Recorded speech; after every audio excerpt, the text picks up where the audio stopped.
Welcome to Black History's Mysteries, a show dedicated to uncovering the often overlooked achievements, forgotten people, and pivotal events that have shaped African American and African history. In each episode, we shine a light on the remarkable accomplishments and hidden stories that have been overshadowed by time. From the ingenious innovations of ancient African civilizations to the unsung heroes who defied the odds, we explore the rich tapestry of Black history that deserves recognition and celebration. Join us on this journey as we reveal the mysteries and marvels that continue to inspire and empower.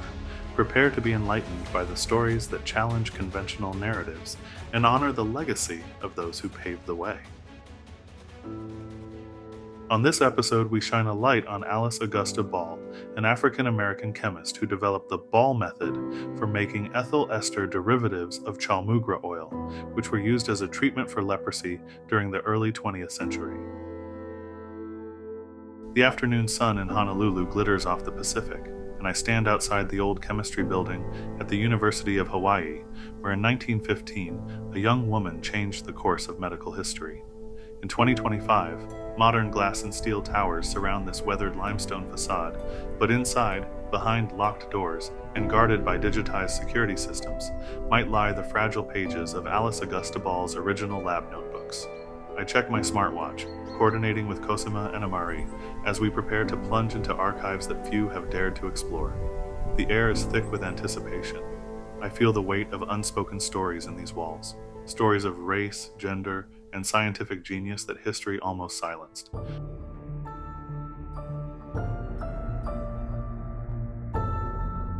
My name is Carlton Payne III. I am a researcher, investigator, internet sleuth, and computer scientist. Together with my colleagues Cosima Reyes and Amari Thompson, we will explore the mysteries and try to uncover answers in a forgotten past. Cosima, a historian specializing in underrepresented voices, sees patterns in century-old letters where others see only faded ink. Amari, our digital archivist and data visualization expert, breathes life into microfilm newspapers and translates lab shorthand into interactive timelines. We share a mission to rescue Alice Ball's legacy from obscurity and piece together the fragments of her work on leprosy treatment.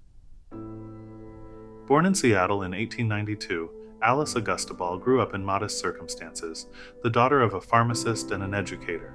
At medical lectures in her father's shop, she inhaled chemical aromas before many of her peers could even recite the alphabet. Despite Jim Crow laws and the rigid barriers of her day, Alice excelled in mathematics and chemistry. By 1914, she became the first woman and the first African American to earn a degree from the University of Hawaii. In those sunlit classrooms, she faced not only rigorous scientific problems, but also societal skepticism that dismissed her based on skin color and gender. Yet she persisted, refining her intellect with every experiment, every reagent mixed, every equation solved. In the early 20th century, leprosy, Hansen's disease, cast a chilling shadow over Hawaii's islands. Patients were forced into exile on remote plantations, cut off from family and dignity. The existing treatments were brutal: oil extracts that stained skin and clothes, and swallowed doses that led to violent nausea. The Territorial Board of Health desperately sought a better solution. It was here that Alice Ball's brilliance met a humanitarian need. My heart quickens as I imagine her in that cramped laboratory, determined to transform an oily, unusable extract into a medicine that patients could tolerate, even embrace. According to scattered correspondence preserved in local newspapers, Alice discovered how to isolate the ethyl esters from chalmugra oil, making them water-soluble and injectable, dramatically improving patient outcomes. In her lab notebook, she meticulously recorded precise ratios, temperature readings, and pH values. Cosima recently uncovered a typed letter from 1915 that praised her work in glowing terms, yet made no mention of her name. It was as though the Board of Health wished to hide the hands of a woman, an African-American woman, who had achieved what all others had failed to do. We pore over digital scans of that letter, magnifying every annotation that might hint at the location of her original notes. Alice's triumph was short-lived. In late 1915, she died tragically at age 24, succumbing to an unexpected sickness that still puzzles medical historians. Shortly after her death, her handler at the Board of Health, chemist Arthur L. Dean, published the Ball method, under his own name. Official records credit Dean for the extraction process, while Alice's name vanished from published papers. Our digital search of century-old newspapers reveals whispers of scandal, rumors of stolen notebooks and suppressed correspondence. We search bound volumes of the Honolulu Star Bulletin, scanning each page with AI-enhanced text recognition. Fragments of Alice's name appear, but they vanish as quickly as they arise. Historians have long speculated that Dean inherited her glassware and journals, then locked them in his private vault. Today, the University of Hawaii's archive room is ultra-modern, climate-controlled, RFID-tagged, and monitored by AI cameras. Cosima hands me a digital access card, while Amari configures the archive's new neural search interface. We type in every variation of Alice Augusta Ball, Chalmugra, 1915, even Ball method. The screen floods with police reports about leper colonies, Board of Health minutes, and trustee meeting transcripts. Yet the elusive lab notebooks remain unseen. We examine dozens of glass slides under a high-resolution microscope, hoping to find microscopic handwriting. Each minute that passes feels like an expedition into darkness, as if the past itself resists our intrusion. At last, Amari exhales a shuddering breath. "Carlton, over here." On a single scrap of parchment, bound in a rusted metal clasp, she locates a margin note in spidery handwriting. See page. 32 for solvent ratio. The page is torn, and the reference section is missing. My chest tightens with both triumph and frustration. We have proof that Alice's original calculations lay somewhere within this collection, but crucial pieces of her work are gone, removed, or perhaps stolen. Cosima gently runs her fingertips over the brittle paper, whispering Alice's name as if invoking a spirit. In that moment, Alice Ball feels more alive than ever. Determined to find the missing pages, we expand our search. Amari scans private collections in Seattle, sympathetic to African American history. Cosima reaches out to the Bishop Museum in Honolulu and to descendants of Board of Health members. We pore over microfiche newspapers in Des Moines and Philadelphia, where Alice once lectured at scientific conventions. Each reference we uncover is like a solitary star in a vast sky, bright but far apart. We turn to modern forensics, enlisting spectral imaging to reveal watermarks and erased ledger entries. But the secret chamber where Dean might have stashed her journals remains as hidden as ever. Even without the complete notebooks, we reconstruct Alice's process from the published addresses, newspaper articles, and oral histories passed down among Hawaiian communities. By inferring from partial data, we build a digital model of the Ball method, approximating her extraction protocol. We test our model in a modern lab at UH's new Paul Laughlin building, using safe simulants instead of Chalmugra oil. The procedure works.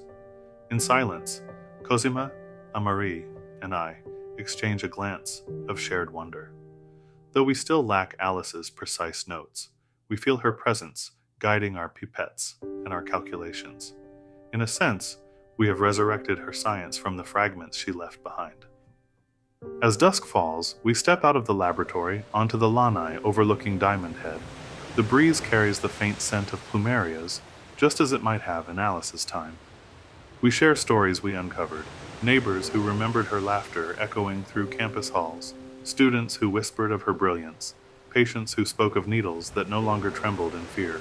We speak her name often, determined that Alice Ball will never again vanish into archives like a ghost. She deserves remembrance not only as a footnote in the history of medicine, but as a spirited young woman who defied every barrier of race and gender.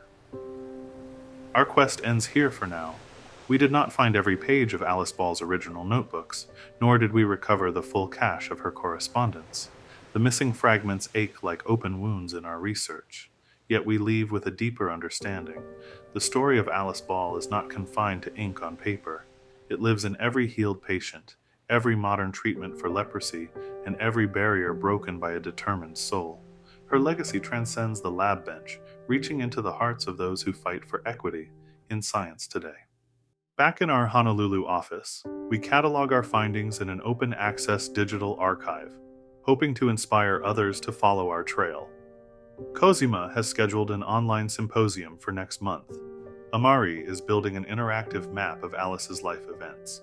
I plan to publish our reconstructed protocol alongside our narrative, inviting fellow researchers to refine it. We may never unearth every note Alice penned, but the spirit of her inquiry persists. And perhaps, decades from now, another trio of investigators will arrive to uncover the final missing piece, propelled by the same passion that brought us here. Alice Augusta. Ball's story reminds us that history often hides its heroes, especially those who defy the norms of their age. We ventured into archives guarded by centuries of neglect, wielding modern technology and unwavering determination. We unraveled fragments of her achievements and wove them into a narrative that affirms her rightful place in the annals of science. Though the last pages of her notebook remain lost to time, Alice's legacy endures in every patient who received hope, in every girl who follows her into a laboratory, and in every researcher who refuses to let the past remain silent. In honoring her life, we ignite the very spark of discovery that Alice Ball wielded so brilliantly more than 100 years ago.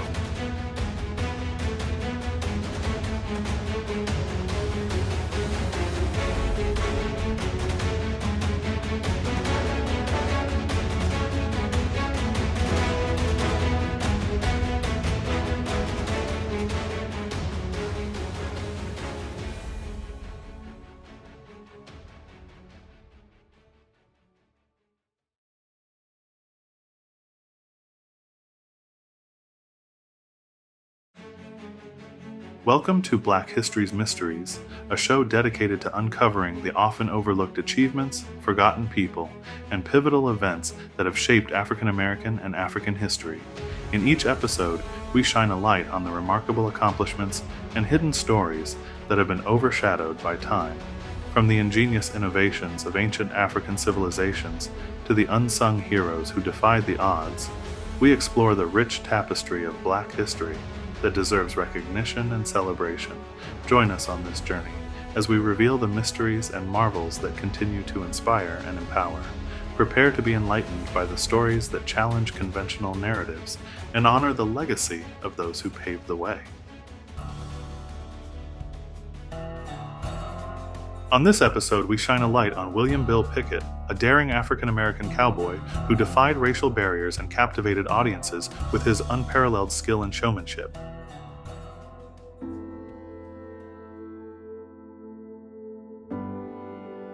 I stand beneath the flickering neon sign of an antique shop on the outskirts of Sweetwater, Texas. It hums with a lazy buzz, and behind the dusty window I spot a tattered poster, its edges curled, its colors dulled by decades of West Texas sun. In block letters it proclaims Bill Pickett's Bulldogging Exhibition, and I can almost hear the thunder of hooves and the roar of the crowd.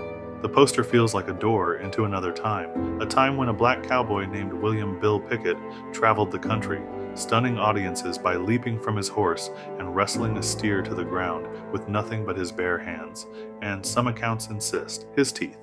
I tap the glass, feeling the electricity of history humming beneath my fingertips. Beside me, Cosima and Amari exchange wide-eyed looks. We have come here in 2025 to chase the story of bulldogging's true origin, and this simple poster may be our first lead. My name is Carlton Payne III. I am a researcher, investigator, internet sleuth, and computer scientist. Together, we will explore mysteries and try to uncover answers into a forgotten past. Cosima Reyes, our historian of underrepresented voices, carries an inexhaustible curiosity for the stories that mainstream textbooks leave out. Amari Thompson, our digital archivist and data visualization expert, transforms fragments of microfilm and yellowed newspaper clippings into living, breathing timelines. We've armed ourselves with drones, spectral imaging devices, and virtual reality reconstructions. But above all, we've brought our shared conviction that William Bill Pickett's story demands to be told in full, warts, controversies, and all.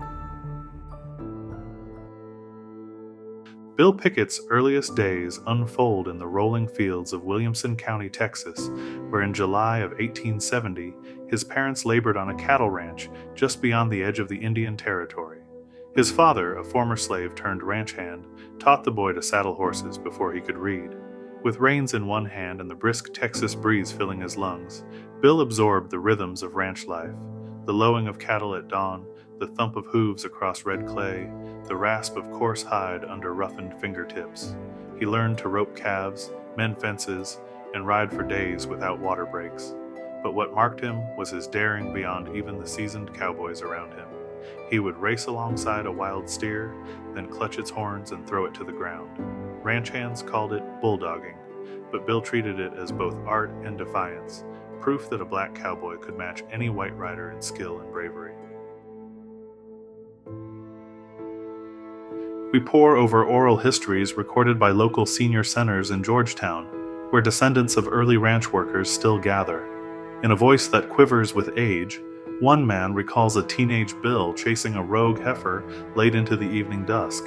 "He dove at its head like a dog on a boar," he said. No one had named it bulldogging yet. They only knew that no steer had ever stood after such a takedown. We cross-reference his recollection with an 1891 epitaph in the Georgetown Gazette, where a brief mention of a young Negro cowhand of singular methods appears. The entry is so fleeting it could be dismissed as a stray anecdote, if we didn't already feel Bill's presence in every line.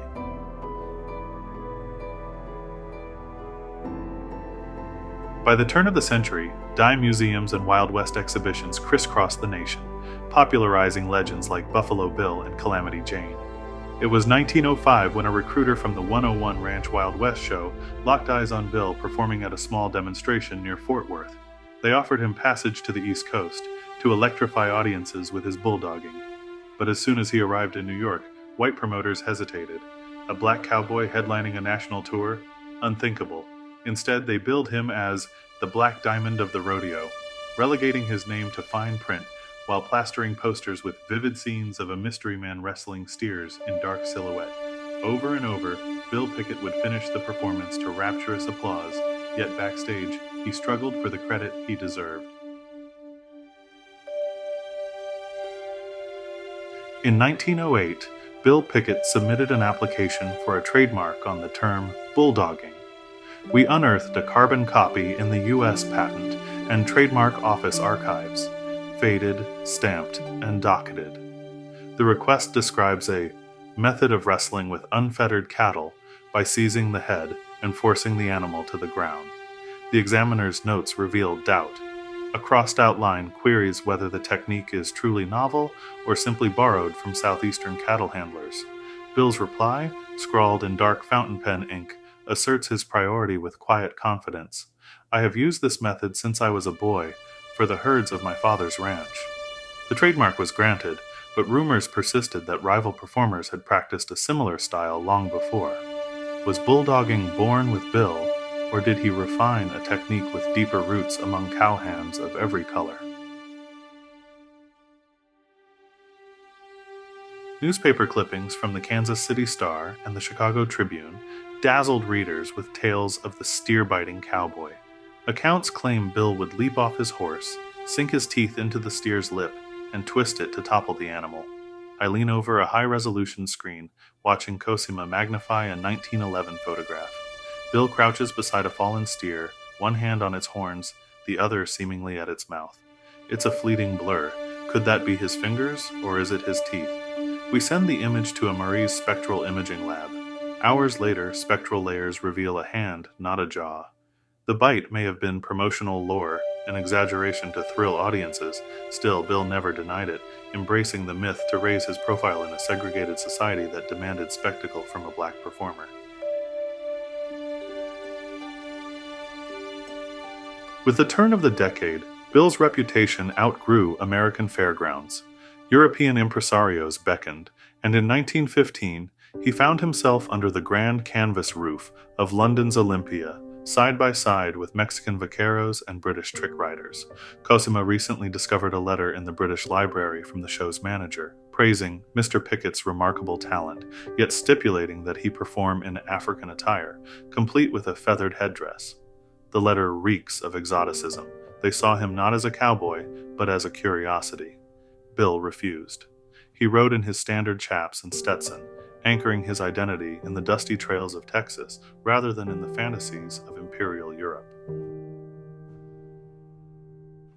Back in Sweetwater, we pry open a drawer of a long-forgotten owner's records, a collection of scorecards, pay stubs, and personal letters to fellow cowhands. One letter, dated 1917, reads, "Joe, they're calling me a novelty act. I'm not here to entertain them with feathers and fanfare. I'm here to show what a cowboy can do." But it is missing a page. We suspect it contained frank commentary on segregation laws in Canada, where Bill had performed weeks earlier. The shred of evidence stings. If even this private voice can be marred by lost pages, how much more of his truth remains hidden? In the lab at the Texas Rodeo Museum, we set up a virtual steer model programmed with historical bovine behavior. Amari codes a simulation of Bill's trademark drop. The rider grips the horns, leaps, and plants his left foot in the ground. Cosima times the takedown against period-accurate steers weighing an estimated 500 pounds. In simulated environments, bulldogging takes an average of 1.8 seconds. The cool data confirms what thousands once witnessed in dusty arenas. Bill Pickett's technique was astonishingly efficient. We overlay the simulation with slow-motion footage captured by a high-speed video camera this afternoon, grazing a rodeo calf in the next pen. Our modern sensors pick up subtle weight shifts in the steer's head, data Bill never had, but data that cements his ingenuity across a century. After decades of rodeo evolution, the term steer wrestling eclipsed bulldogging in official programs. White ranchers and rodeo associations adopted the practice and rebranded it, as if bulldogging were a collective tradition rather than the brainchild of a single black cowboy. In the early 1920s, Bill Pickett's name faded from promotional flyers. He drifted between small shows, teaching young riders his method. One student's memoir, tucked into the archives of the National Cowboy and Western Heritage Museum, credits him as the best teacher I ever had. Yet mainstream rodeo history glosses over his influence, consigning bulldogging's origin to folklore instead of honoring him in its pantheon. We travel next to El Reno, Oklahoma, where Pickett spent his final years working ranches and performing at county fairs. At a local black church, descendants of his close friend Sam Wallace recount Bill's laughter filling the parlor at family gatherings.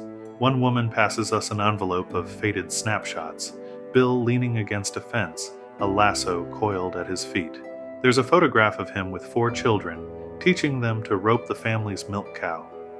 These are the moments that never made the posters or the programs.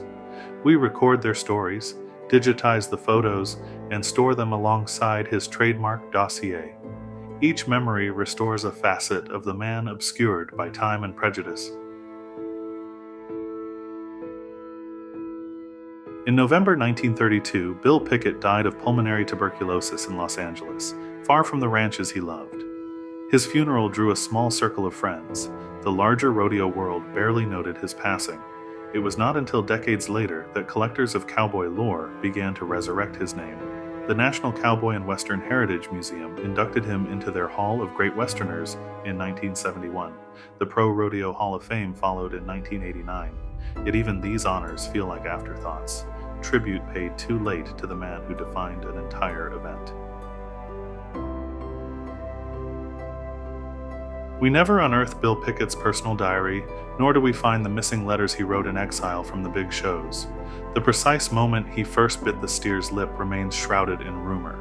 But what we do find is far richer: the tenacity of a young black man who turned danger into performance, ridicule into respect, spectacle into skill. As we board our drone to scan the site of his earliest demonstrations, I feel the spirit of that boy in Texas guiding our cameras toward the red dirt. We grapple with fragments and half-truths, but in every archival scrap lies a lesson about race, resilience, and reinvention. Back in our research center, Cosima uploads her recorded interviews to an open-access archive, ensuring that local memories become part of the official narrative. Amari integrates our simulation data and photo scans into an interactive app that allows young students to experience bulldogging in virtual reality.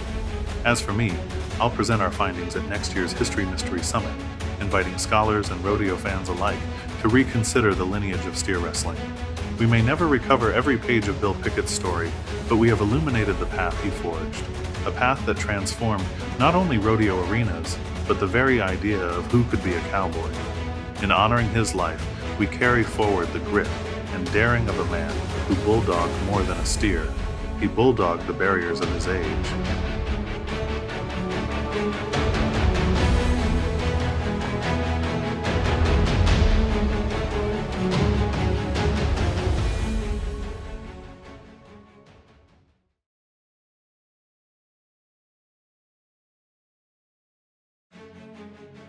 Welcome to Black History's Mysteries, a show dedicated to uncovering the often overlooked achievements, forgotten people, and pivotal events that have shaped African American and African history.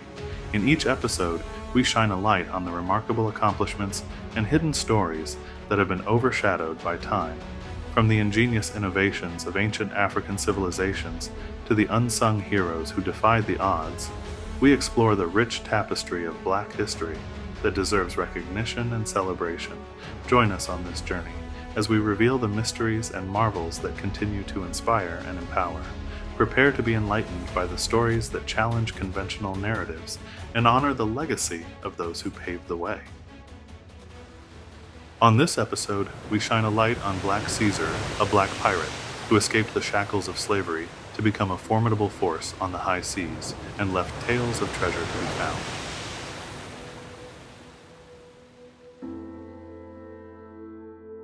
The salt-laden air of Florida's southeast coast whispers legends of a shadowy figure known only as Black Caesar.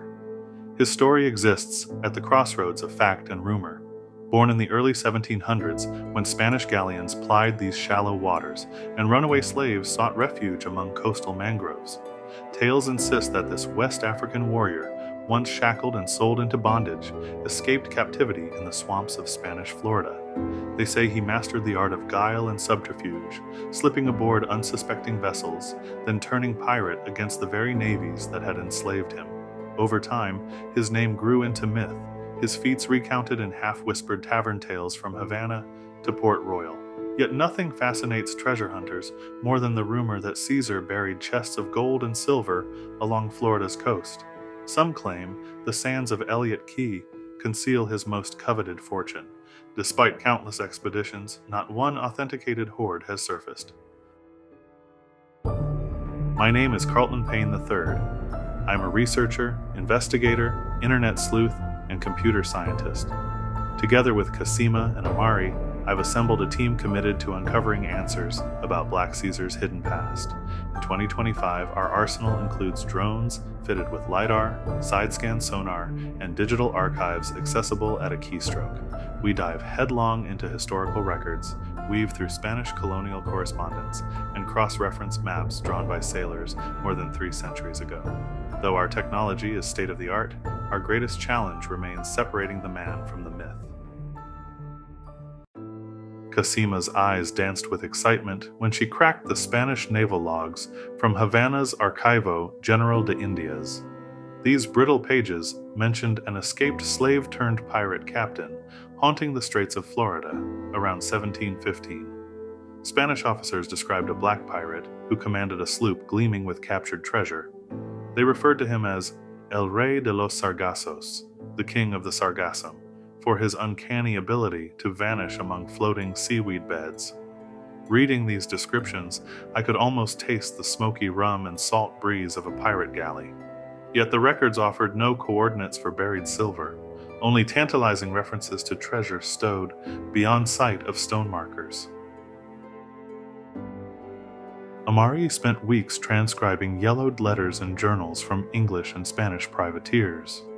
By combining their testimonies, we traced Black Caesar's route from the Keys up to the Carolinas, where he reputedly overpowered warships 3 times the size of his own. But Casima's breakthrough came when she geo-referenced a hand-drawn map in the Spanish archives against modern nautical charts. Using GIS software, she pinpointed a half-dozen coastal inlets near Elliott Key that fit the map's jagged contours. That night, our excitement felt electric. We were no longer chasing rumor. We held digital waypoints where Caesar might have concealed part of his hoard. Under a copper sun, we launched our drone over the mangrove canopy. Its LiDAR pulses penetrated dense foliage and revealed unnatural mounds along a narrow spit of land. Later, We deployed side-scan sonar from our research vessel to sweep several underwater depressions near that spit. The sonar images showed pockets of hardened shapes beneath the sediment. Could those be buried chests? As I watched the backlit monitor in real time, my heart pounded. We marked each anomaly for a diver's inspection at first light, hopeful that after centuries, Black Caesar's treasure might finally see daylight. Diving into the turquoise shallows, I felt the thrill of discovery mix with nerves. My dive team, composed of local wreck divers, hovered above 3 identified targets. One looked promising, a steel chest rim just visible in the muck. But when we pried it open, the corroded lid revealed only an accumulation of driftwood, rusted tools, and modern trash. Each successive target yielded similar disappointments: pockets of rusting cans, plastic debris, an old engine block lodged in clay. The treasure of Black Caesar remained elusive. Still, the shapes in the sediment told their own story, areas of disturbance that might mark centuries of dig sites, looters, and shifting sand. Back on Elliott Key, we walked the narrow beach at dawn, scrubbing footprints from our boots in quiet respect. I sat with an elder fisherman whose family had fished these waters for generations. He told me how his grandfather hunted for Caesar's booty by lantern light, finding old Spanish coins and battered cutlasses in the dunes. Others swore they heard phantom clinking in the mangroves when the tide was low. As he spoke, the hush of wind through palmettos sounded like whispers from the past. Although none of us held a golden doubloon, I realized that the legend of Black Caesar lives in these stories, passed down through voices weathered by sun and salt. To understand why the legend persisted, Cosima and I explored the colonial context. In the early 1700s, Spain regarded Florida as its last American bulwark, but it was under constant threat from British privateers. Runaway slaves found refuge among the Seminole and Maroon communities, hidden in the Everglades. It was here that Black Caesar, some records say, secured his freedom and assembled his crew of former slaves and disenfranchised sailors. Together, they preyed on European vessels vying for control of the Caribbean. Their raids not only threatened imperial treasure fleets, but challenged the very foundations of colonial slavery. Caesar's piracy was more than greed. It was a fierce assertion of autonomy in an era built on bondage.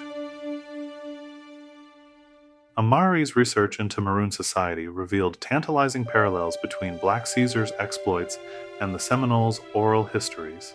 In one Seminole tale, a warrior named Sika Talate led a group of escaped slaves to safety in the swamps, then helped guide foreign sailors into Spanish harbors to plunder their wealth. While we cannot prove Sika Talate and Black Caesar were the same man, the convergence of stories from 2 different cultures speaks to a shared history of resistance. It reminded me that the search for treasure can unearth richer discoveries, the resilience of displaced people, and their ability to shape history outside official records. Convinced that Caesar's treasure must lie buried somewhere, we considered alternate sites along Florida's reef line. Cosima used bathymetric maps to identify submerged ridges that might have been dry land in the early 18th century. We sent autonomous underwater vehicles to log sediment layers and gather core samples. One core contained fragments of Spanish ceramics and a few copper coins dating to 1712. Though the artifacts were modest, they confirmed Spanish shipwrecks and encampments in the vicinity. They lent credence to Caesar's claim of seizing Spanish wealth and perhaps burying it on nearby islands. Yet the bulk of his hoard, if it ever existed, remained hidden beneath shifting sands. We sifted through every lead, every rumor, every anomaly, but as the sun sank on our final day, a solemn truth settled over the team. The treasure of Black Caesar is more than buried metal. It's a narrative woven from multiple voices: Spanish officers, British privateers, Maroon societies, and local fishermen.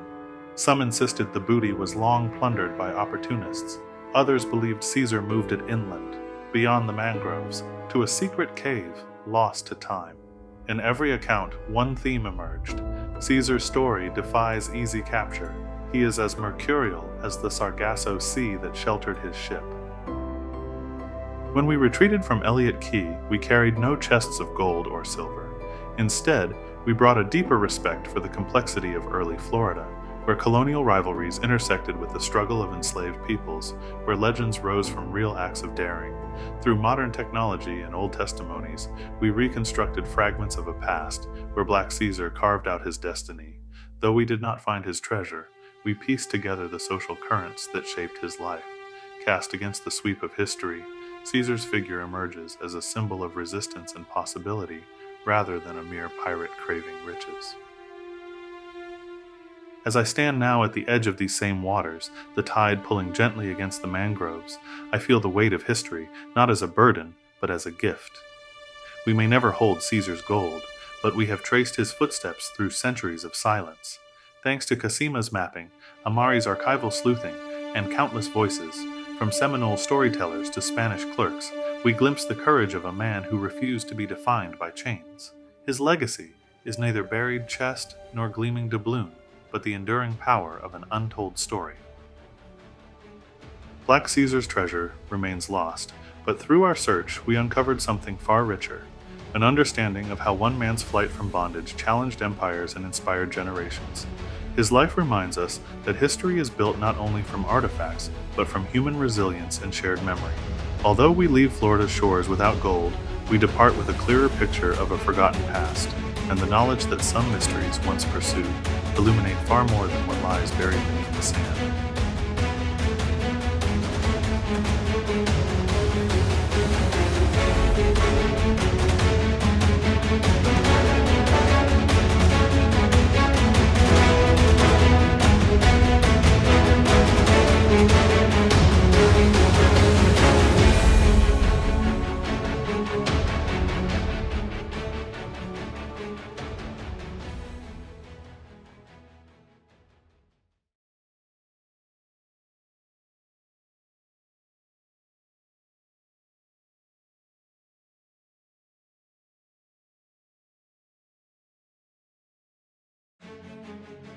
Welcome to Black History's Mysteries, a show dedicated to uncovering the often overlooked achievements, forgotten people, and pivotal events that have shaped African American and African history.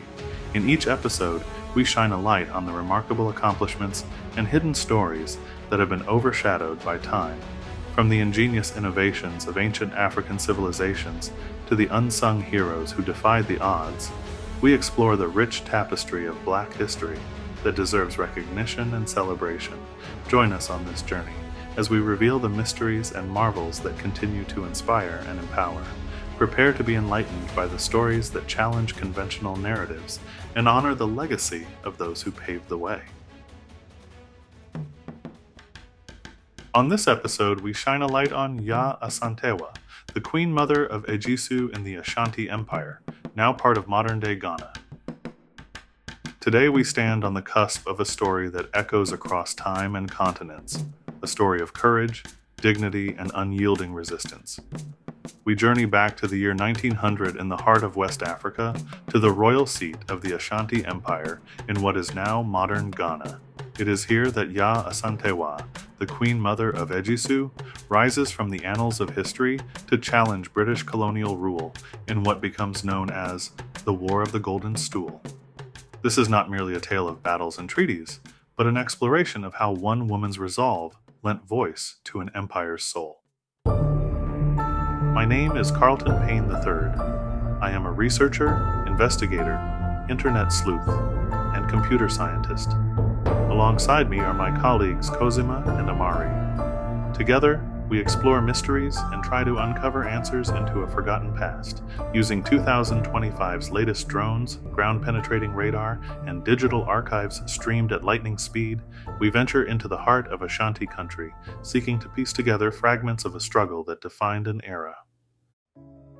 We arrive at sunrise in Kumasi, the Ashanti capital, where the scent of wood smoke drifts through a tapestry of red earth roads and ochre walls. Local elders greet us in twinned courtyards of palm fronds. They offer kola nuts and recollections passed down in rhythms of twai, a living archive far older than any colonial report. Cosima gently operates our 4K drone, mapping the precise angles of what was once the Manhaya Palace. Amari records every word of the elders' oral songs, each phrase a clue to the resolve that Ya Asantewa embodied. The archive building creaks under colonial timbers.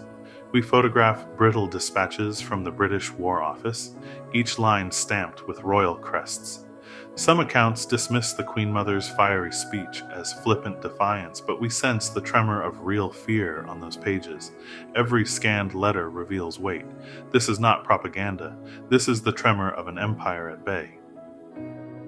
I hold in my hand the diary of Akyemfun, an Ashanti official who scribbles in faded ink about the day Ya Asantewa addressed a council of chiefs. He describes her voice, deep as the forest drums, coloring the air with purpose. We pore over chapters of his memoir, typed into our tablet and linked through crowd-sourced crowd translation. Even the scratch of his quill tells of a community confronting the disgrace of colonial edicts. As the sun pivots west, I stand where she once stood. My feet press into footprints of history. The chief's stool, that sacred golden stool, is more than wood and gold. It is a symbol of unity. When the British governor demanded to sit upon it, he demanded sovereignty over every Ashanti soul. We find this refusal resonating in each brick of the old governor's bungalow, now a museum corridor. Every glass pane reflects the silent vow Ya made. We must fight if the stool is taken. Our team deploys ground-penetrating radar around Fayas, the site of the decisive skirmish. I watch as Amari interprets the scan. Dark voids where trenches once ran, pockets of shrapnel still buried in the soil. Beneath acacia roots, we detect shapes that might be spent cartridges, maybe even the brass casing from the rifles of British infantry. A gentle rumble of a passing motorbike shakes the surface, but the echoes beneath speak volumes of a battlefield where Ashanti warriors, led by their Queen Mother, clashed with an empire's army. Kozuma uses LiDAR to sift through the canopy that has reclaimed the old lines. Ancient footpaths emerge through the digital haze, leading us to a hidden shrine where local villagers once left offerings to the ancestors. They still come here to pay regard for martyrs whose names were never recorded in official rolls. In 2025, we can reconstruct the paths in incredible detail, but the true mystery remains. How did an army led by women resist so fiercely against a mechanized force? We dive into British colonial records, densely typed official reports that mention a woman of commanding presence. Their tone flutters between condescension and awe. She is the rebel leader, they write, yet they never speak her name with respect. We find in those papers the coded fear of a crown that realized it could not easily crush an idea. I photograph pages marked top secret, where they worry not only about Ashanti muskets, but about the unity of other colonies. In a cafe down the hill, I upload these files to a secure server and read them by the glow of my laptop screen, heart pounding at how close we come to understanding their dread. Our expedition takes us to the Seychelles, over 1,200 miles from Kumasi, to the rocky shores where Ya Asantewa lived out her exile. The colonial government kept her under watch, fearing she might reignite rebellion. We comb through passenger manifests and guard logs, piecing together her daily routines. In the narrow courtyard of the old prison, I trace the iron bars with trembling fingers, imagining the chain of thought that made her more dangerous in confinement than she ever was on the battlefield. Our satellite phones crackle with updates from Cosima, who photographs the lichen-covered walls. Even in forced obscurity, Ya Asantewa refuses to be erased. Back in Kumasi, I examine local newspapers from late 1900. The print is uneven, the type sometimes smudged by rain, but within those lines are stories of families who buried their gold ornaments rather than let British officials seize them. One article tells of a widow who tied her yellow beads around a tree and prayed to the golden stool's spirit. We overlay these stories on our digital map, plotting patterns of resistance that reveal a network of clandestine supporters. These networks sustained the rebellion long after open fighting ceased. It is a portrait of a people determined not to lose their dignity. I hold in my hand a telegram from 1901 sent to the British Colonial Office in London. It reads simply, "Queen Mother remains defiant." The language is terse, but I feel the unspoken note. We cannot judge her. If we fail to restore that stool, we fail to honor the soul of an empire. Amari scrutinizes the coding of the telegram, notes the encrypted phrases they use to disguise their unease. It is a small thrill to decode a message meant to stay hidden. Yet no cipher can fully capture Ya's voice, the voice that rallied warriors and summoned courage.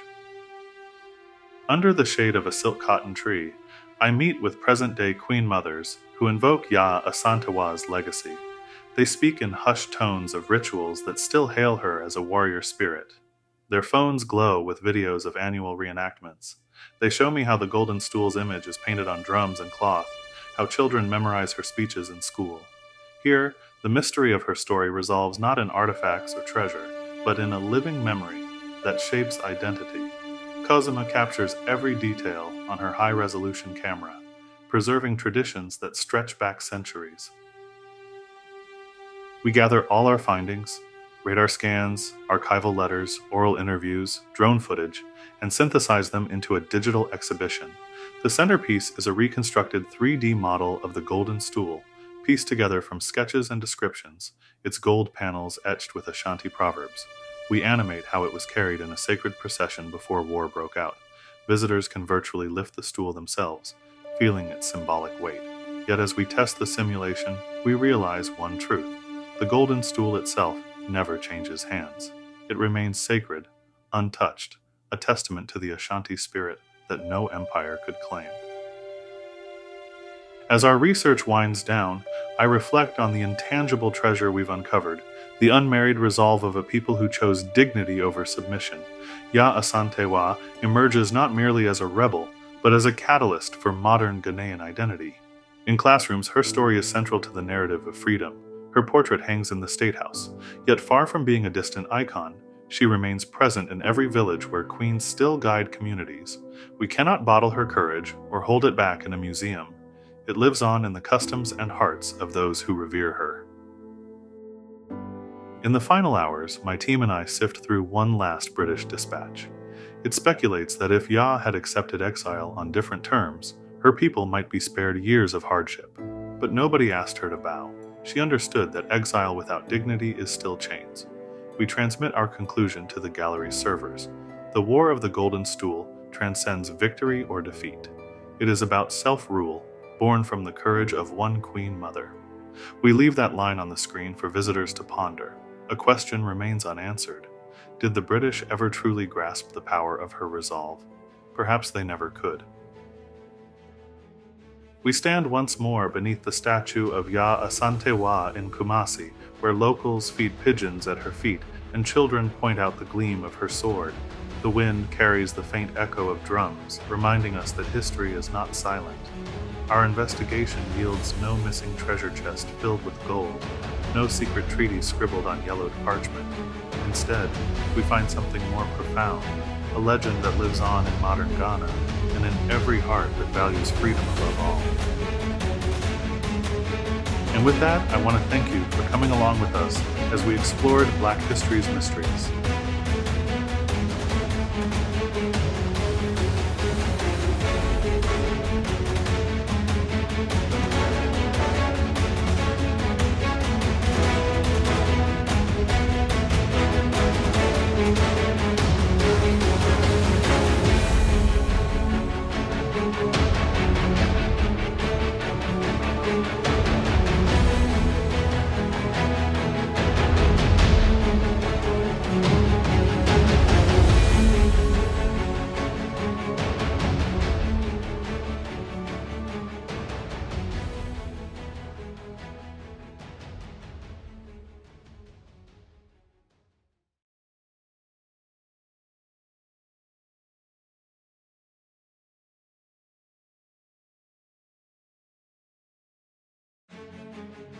Welcome to Black History's Mysteries, a show dedicated to uncovering the often overlooked achievements, forgotten people, and pivotal events that have shaped African American and African history.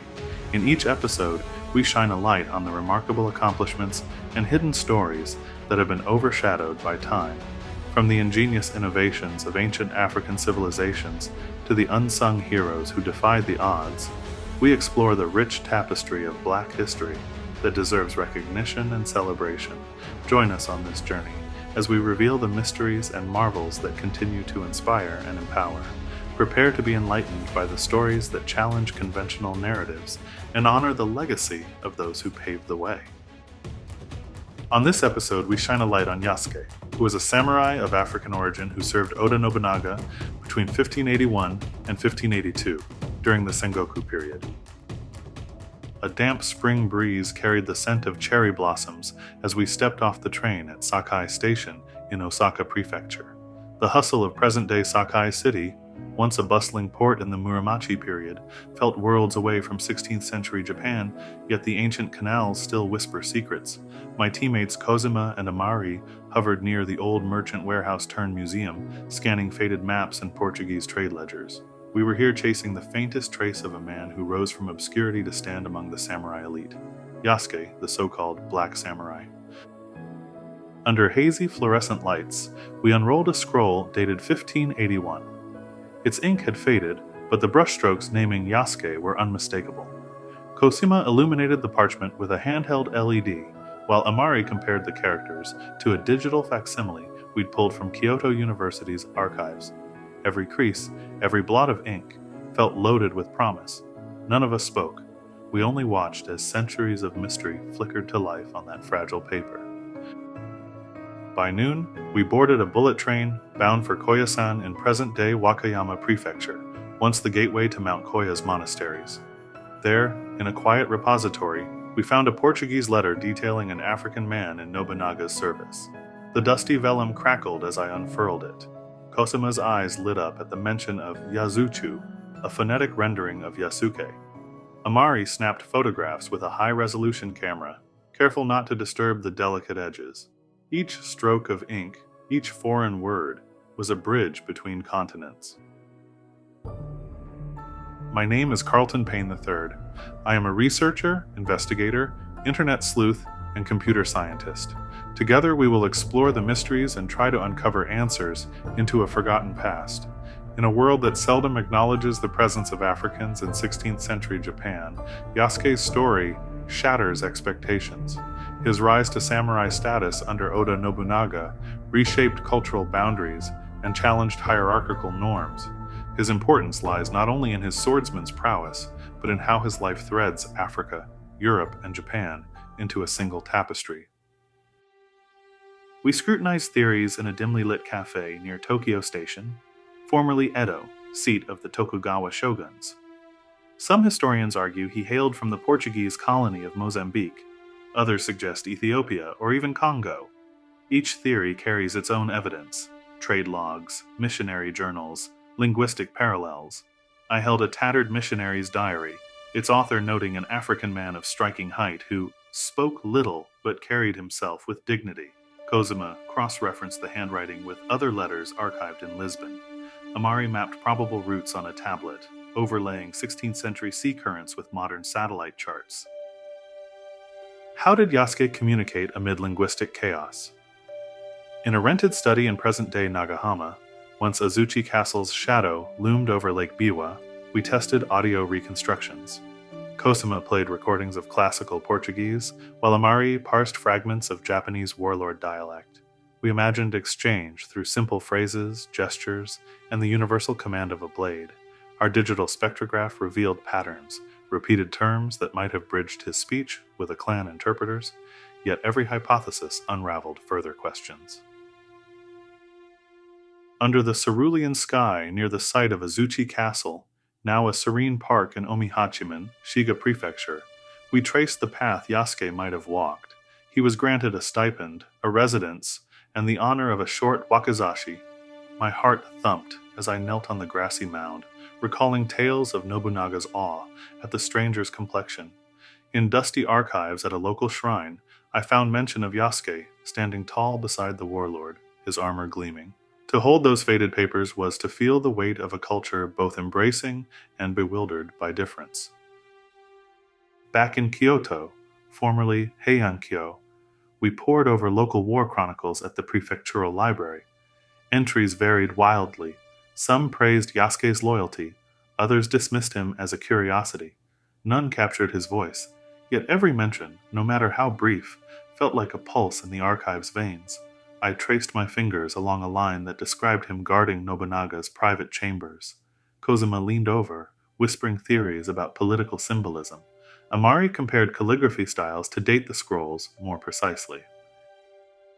In the late afternoon haze, we visited the plains of Tennoji in present-day Osaka City, where the fateful clash of 1582 sealed Yasuke's legend. Local guides, descendants of those who fought, told us how Nobunaga's army was ambushed by Akechi Mitsuhide's forces. We stood among murmuring tourists, but I pictured the chaos: banners ripped by arrows, drums beating a war march, and a lone African warrior cutting through the smoke. The earth beneath my feet felt charged with history's echo. After Nobunaga's fall, Yasuke evaporates from mainstream records. Some sources claim he surrendered to Mitsuhide, then faded into obscurity. Others suggest he was sent back to Jesuit custody.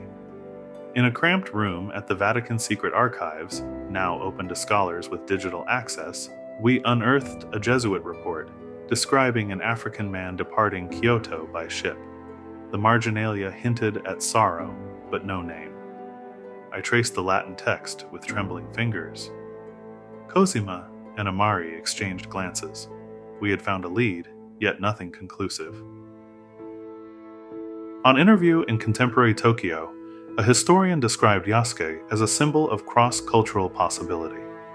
At a martial arts dojo in Shiga, practitioners venerated his spirit in kata forms. We recorded these modern tributes, capturing vibrato in Japanese voices that revered him as both legend and inspiration. In a high-tech VR studio, Amari rendered a silhouette based on eyewitness proportions. Each recreation honored his presence, even if his true face remains hidden by time. As the sun set over Kyoto's ancient rooftops, I reflected on our journey. We harnessed satellite imagery, forensic linguistics, and centuries-old scrolls. We traversed continents in archives and on foot. Yet Yasuke's full story eludes us, like a half-seen figure drifting from one world to another. And perhaps that is the enduring truth. Some mysteries endure precisely because they remind us how vast and intertwined human history can be. We gathered one final time at Sakai's waterfront, the breeze scented with sea salt and cherry blossoms. Cosima and Amari arranged documents on a weathered bench. I closed my eyes and listened to the lapping waves, thinking of a man who crossed oceans and cultural barriers to become samurai. His life teaches us about identity, belonging, and the power of stories to cross oceans of time. Yasuke's legacy endures not in definitive records, but in the questions he stirs. Who was he? Where did he come from? What became of him? In pursuit of these answers, we have journeyed through old provinces, digital archives, and the beating heart of modern Japan. Though we may never hold the final piece of his puzzle, we carry away a deeper understanding of how individual lives can bridge worlds.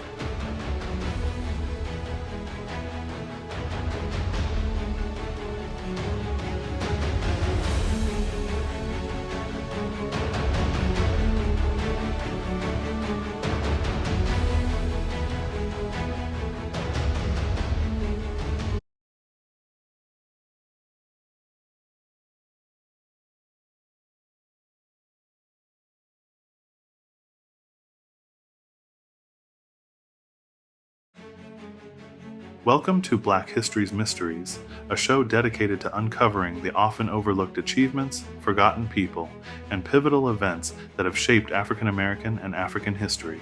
In each episode, we shine a light on the remarkable accomplishments and hidden stories that have been overshadowed by time. From the ingenious innovations of ancient African civilizations to the unsung heroes who defied the odds, we explore the rich tapestry of Black history that deserves recognition and celebration. Join us on this journey as we reveal the mysteries and marvels that continue to inspire and empower. Prepare to be enlightened by the stories that challenge conventional narratives and honor the legacy of those who paved the way.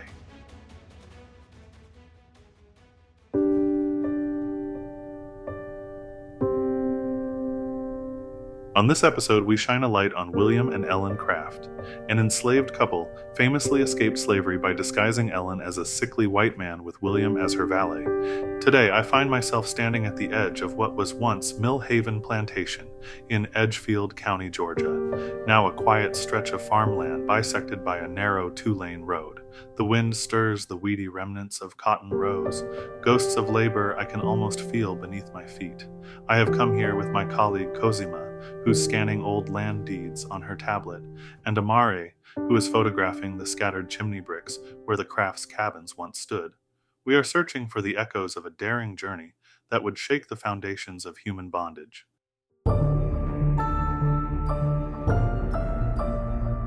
My name is Carlton Payne III. I am a researcher, investigator, internet sleuth, and computer scientist. Together we will explore the mysteries and try to uncover answers into a forgotten past. The morning air tastes of magnolia and damp earth as we trace the Crafts' footsteps across fields that have known both toil and triumph. In 1848, William and Ellen Craft were bound in human chains, their lives a ledger of daily hardships on a distant part of this sprawling plantation. Now Google Earth on my laptop shows a patchwork of soy and corn where cotton once grew. Cosima has flagged a reference in an old Edgefield land register, pointing to the Crafts' owner, Dr. James Hambleton. Amari's drone hovers overhead, capturing the layout of fences and drainage ditches that match a 19th century survey map downloaded from a digital archive last night. As I stand here, the landscape's hush presses me to lean closer, to listen for the voices of the past. We retreated to our makeshift command center in a rented cottage in nearby Augusta, Georgia, once known as Terminus, now a mid-sized city humming with railway traffic. Cosima and I logged into a subscription site that hosts scanned issues of the Georgia Journal from the 1840s. There, buried between advertisements for patent medicine and reports of runaway mules, we found the first mention of William and Ellen's disappearance, a terse notice offering a reward for one male Negro, marked M on the breast, and one female fair complexion, speaking English well. It felt like holding a lifeline across time. Amari cross-referenced with newspapers from Macon, Georgia, now a sprawling suburb called Greater Macon, and uncovered a follow-up editorial lambasting the boldness of the Crafts' escape. Every keyword we entered, Craft, Runaway, Macon Courier, pulled us deeper into a world of coded anxieties and official paranoia. William and Ellen Craft stand among the most audacious fugitives in American history. Ellen, light-skinned enough to pass for a white gentleman. William, her devoted valet. Their story rewrote the rules of self-emancipation. In 1850, with the fugitive slave law looming like a guillotine, they published their narrative, one of the earliest runaways' memoirs.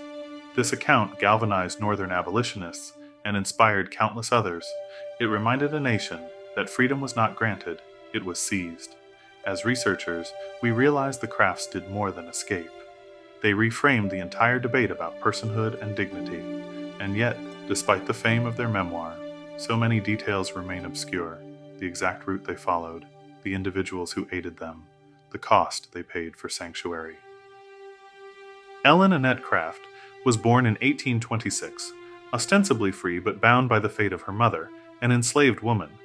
Her father, a white man, took little interest in legitimate responsibility. William lived on a neighboring plantation across the Savannah River. They met in secrecy, trading stories and dreams under the care of old oaks and hidden hollows. We sifted through baptismal records digitized on Ancestry.com, finding entries for Ellen Craft, mulatto, her godparents listed as field hands who might have passed whispered warnings along to family networks. William learned to read and write in private lessons paid by a sympathetic overseer. Their childhoods were mired in deceit, but also in a fierce determination to survive and to love. They crafted their plan in hushed tones. Ellen would present herself as a white gentleman, a householder traveling to Savannah for health reasons, while William would pose as her faithful servant. We examined period etiquette guides, digital facsimiles of 1840s Baedeker analogs, to understand how Ellen trimmed her brow, curled her hair, and mastered a genteel gait. The margin notes in one guide warned ladies against shaving or bleaching their eyebrows. Evidently, Ellen followed that advice, concealing her natural hairline beneath a broad-brimmed hat borrowed from a sympathetic planter's wife.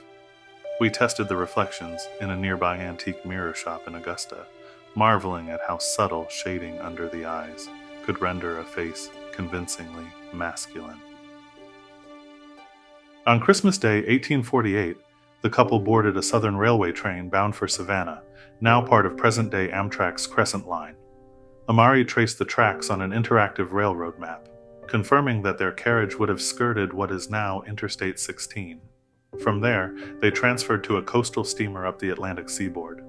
We found shipping ledgers in a digital maritime archive, listing a captain who recorded just 2 passengers, Mr. Ellen Orth and Servant Will, their faces hidden beneath veils and whiskers, heartbeats masked by the clatter of wheels and wheelhouse whistles. It's impossible to imagine the tension, but reading the craft's own narrative transports me to that rattling compartment, the smell of damp coal and the thrum of possibility. They disembarked in Philadelphia, stepping into a city divided by its own contradictions. In 1850, it was both a stronghold of abolitionist fervor and a gateway for slave catchers, empowered by fickle local ordinances. We scoured the Pennsylvania archives online and uncovered petitions from African American churches pleading for vigilance against kidnappers. Cosima zoomed in on a map of what was then Southwark, today's Grays Ferry neighborhood, where the Crafts briefly took shelter in a boarding house run by free black Quakers. The ledger entries are scratched in iron blot ink, dates, names, rooms rented. But every other line is smudged, suggesting someone hastily scrubbed away a clue. Boston, then as now, brimmed with idealists and lecturers. The Crafts arrived amid a swirl of newspapers and pamphleteers. We found a digitized copy of The Liberator announcing their lecture tour under the sponsorship of William Lloyd Garrison, a detail absent from many secondary accounts. Ellen spoke of her own bondage in a voice both calm and cutting. Cobblestone streets of Beacon Hill, still standing, must have trembled as she revealed the cruelty hidden behind genteel parlors. William assisted her, careful to maintain the valet's posture. We visited the African Meeting House, then known as the Free Church, now a National Park Service site, to see the pulpit from which Ellen addressed an audience that rose in applause. The fugitive slave law of 1850 threatened to undo everything they had built. With a single declaration from a Southern claimant, Boston's courts could have torn them from their new homes. Cosima discovered a letter in the Massachusetts Historical Society archives dated December 1850. Urgent. Funds forwarded for passage to Liverpool. The Crafts slipped away on a packet ship named the Corinthian, bound for Bristol. England's industrial waterfront, once called Avonmouth, offered them true asylum. Here they taught, lectured, and raised children under the protection of British abolitionists. Yet even as they found safety, the ache of a homeland chained by injustice never left them. Back at my screen, I retraced our steps online. Newspapers.com, JSTOR, archive.org. Each database yielded fragments, sometimes conflicting dates, variant spellings of their surname. I found a digital copy of Ellen's hairdresser's receipt from Savannah, emblazoned with a monogram I later identified as belonging to Dr. Hambleton's wife. Cosima located a passenger list in a British maritime logbook digitized by the National Archives at Kew. But then the trail went cold. There are years when the Crafts vanish, letters unanswered, diaries unstamped. It feels like a puzzle missing a central piece. Amari joined me in contacting descendants of Boston abolitionists. One private scrapbook, photographed and uploaded to a family history blog, held a yellowed sketch of Ellen in mid-lecture, pen in hand. The blogger recalled an oral tradition that Ellen once visited present-day Cambridge, then Newtown, and dined with Henry David Thoreau. No written record survives. We pored over digitized John Hancock building directories, but found no listing for Ellen's name. Still, each rumor begs further excavation. Using GIS tools, we overlaid maps of Underground Railroad safe houses with known addresses of people who sheltered the Crafts. The result suggests an alternate Athens road route, through what is now South Fulton County, rather than along the main highway. If true, it explains why local lore in a small town called Palmetto preserves a story of midnight visitors. We commissioned LiDAR scans of an abandoned barn there, and discovered a hastily blocked interior door. The ghost of hinges still rusted into the old beams. It may have offered a final sanctuary before the Crafts boarded their Liverpool-bound ship. Despite every lead, vital mysteries endure. Who tipped off the Crafts' allies in Charleston? What became of the overseer rumored to have helped them? Why are vital letters from Ellen's years in England missing from her personal papers at the Boston Athenaeum? Every time we think we have unraveled the narrative, the past slips back into its shadows. Yet in those gaps, we glimpse the true bravery of two people determined to shape their own destiny, refusing to be cataloged by anyone's ledger. As we piece together their story, I'm struck by how William and Ellen's courage remains a beacon. The tools we use, satellite imagery, digital newspapers, genealogical software, are marvels of our age. Yet they cannot capture the surge of hope in Ellen's voice as she pronounced her name in freedom, nor the steady loyalty in William's hand as he steadied her trembling heart. We remember them not as statistics in an archive, but as living souls who risked everything to claim their rights. In the end, our investigation becomes part of the legend itself. We will never recover every letter nor fill every gap, but the very pursuit binds us across centuries. We learn that history is not a tidy ledger, but a mosaic of broken fragments. Each fragment we retrieve shines a light on resilience and resistance. Our journey doesn't close the book on William and Ellen Craft. It opens it wider, inviting future seekers to add their discoveries, questions, and dreams. Their escape was no isolated act. It resonates through every struggle for dignity and justice. William and Ellen Craft remind us that human beings have always fought for freedom with ingenuity, resolve, and love.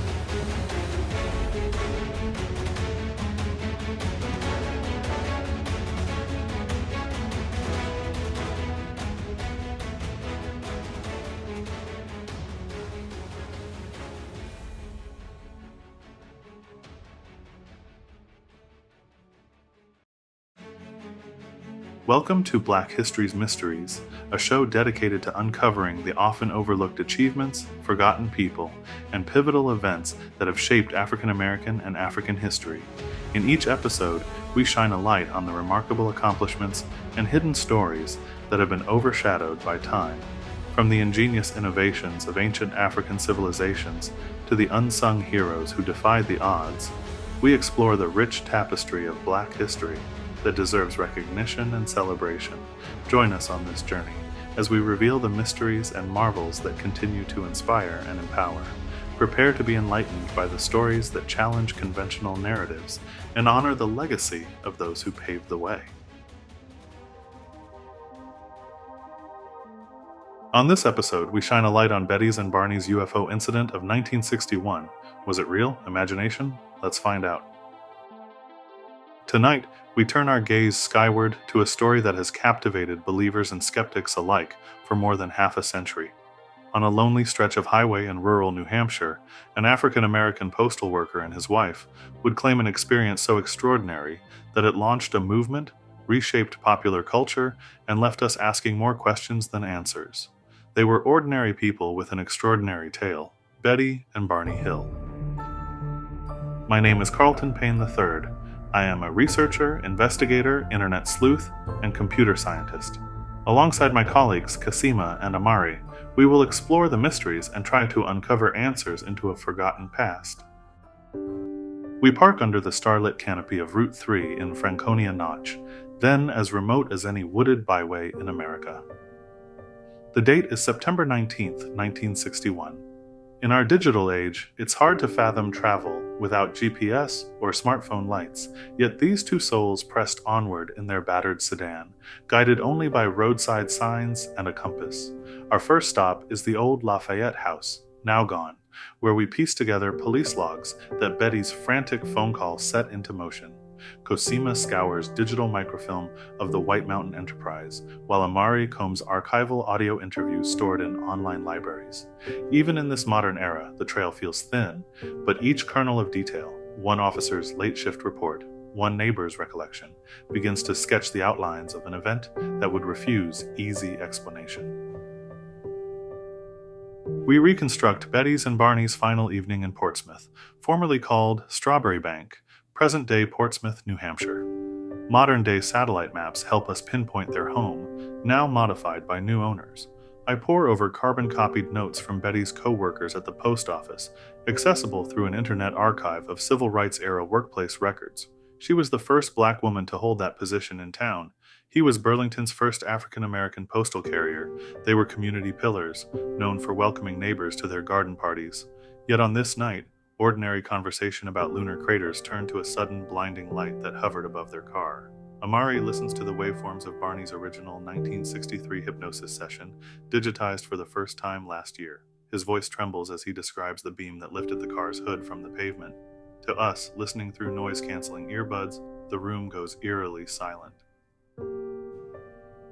Betty and Barney's importance to history cannot be overstated. In an era of segregation and civil rights turmoil, their interracial marriage already challenged societal norms. Then came their story of alien abduction, the first case to gain widespread media attention as credible. It shaped UFO lore for decades. I find forum threads on vintage computing message boards debating the authenticity of their tape-recorded hypnosis sessions, cross-referenced with digital newspaper clippings from UPI and AP. Their courage to step forward, as Black individuals, in a time when rumors could become ammunition against civil rights activists, underscores both personal bravery and historic resonance. They risked ridicule, prejudice, even legal backlash, simply to say what they believed had happened. We fast forward to the 1990s, when filmmaker Robert Emenegger's documentary sparked renewed interest. We rent a restored 16mm print from a specialty archive, scanning frame by frame to catch fleeting glimpses of Betty's tear-streaked face. Parallel to that, Cosima finds a French television interview from 1964 tucked away in a European broadcast vault. The translator's subtitles reveal nuances lost in original transcripts. Betty's insistence that the being spoke in musical tones. I load both clips into storyboard software and overlay them with Barney's original sketches of the so-called gray visitors. Side by side, the contradictions and consistencies ignite more questions. Were these memories or confabulations? Our team travels to the former site of the Hills Camp at Indian Head, now Franconia Notch State Park. GPS-guided drones sweep the forest canopy, seeking any trace of a disturbed earth. The weave of ferns underfoot might show indentations, but decades of leaf mold obscure anything conclusive. We send drone footage through terrain analysis algorithms to flag anomalies. One reading shows slight elevation changes consistent with vehicle weight, yet that could belong to any passing car along the old alignment of Route 3. We hike past the Old Man of the Mountain Memorial, a symbol that no longer stands, replaced by a bridge and visitors center. The natural rock formation collapsed in 2003, reminding us how fleeting evidence can be. Back at the lab, I sift through Betty's personal diaries, recently digitized by her granddaughter. Entries from August and early September. 1961 breathe with domestic details. Discussions of gardenias blooming outside their porch, friendly quips with neighbors, and Barney's plans to buy a new watch. Those mundane entries chill when juxtaposed with the stark, typed transcript they would provide to psychiatrist Dr. Benjamin Simon. I cross-reference word patterns between the diaries and hypnotic reports using text analysis software. Certain phrases, a rushing wind, an odd scent like ozone, appear verbatim in both. Memory or suggestion? We can't be sure. Cosima digs into court records from a minor traffic incident the Hills had a year before the sighting. We obtain scanned PDFs from the New Hampshire Judiciary's digital portal. Betwixt mundane paperwork, we find testimonies by police officers who remark on Barney's reputation as polite and trustworthy. He was never one for fabrications. This lends weight to their claims, yet we acknowledge that good character does not equate to veracity. In the slow hum of my computer, I update a timeline chart that overlays their life events, with regional UFO sightings cataloged by the Mutual UFO Network's online database. Clusters of reports around Concord suggest other witnesses, though none is detailed. I cross-compare Betty's hypnosis account with the radar data from Pease Air Force Base, available through a Freedom of Information Act request. Cosima transcribes pages of declassified logs. Blips that night were real, but unexplained.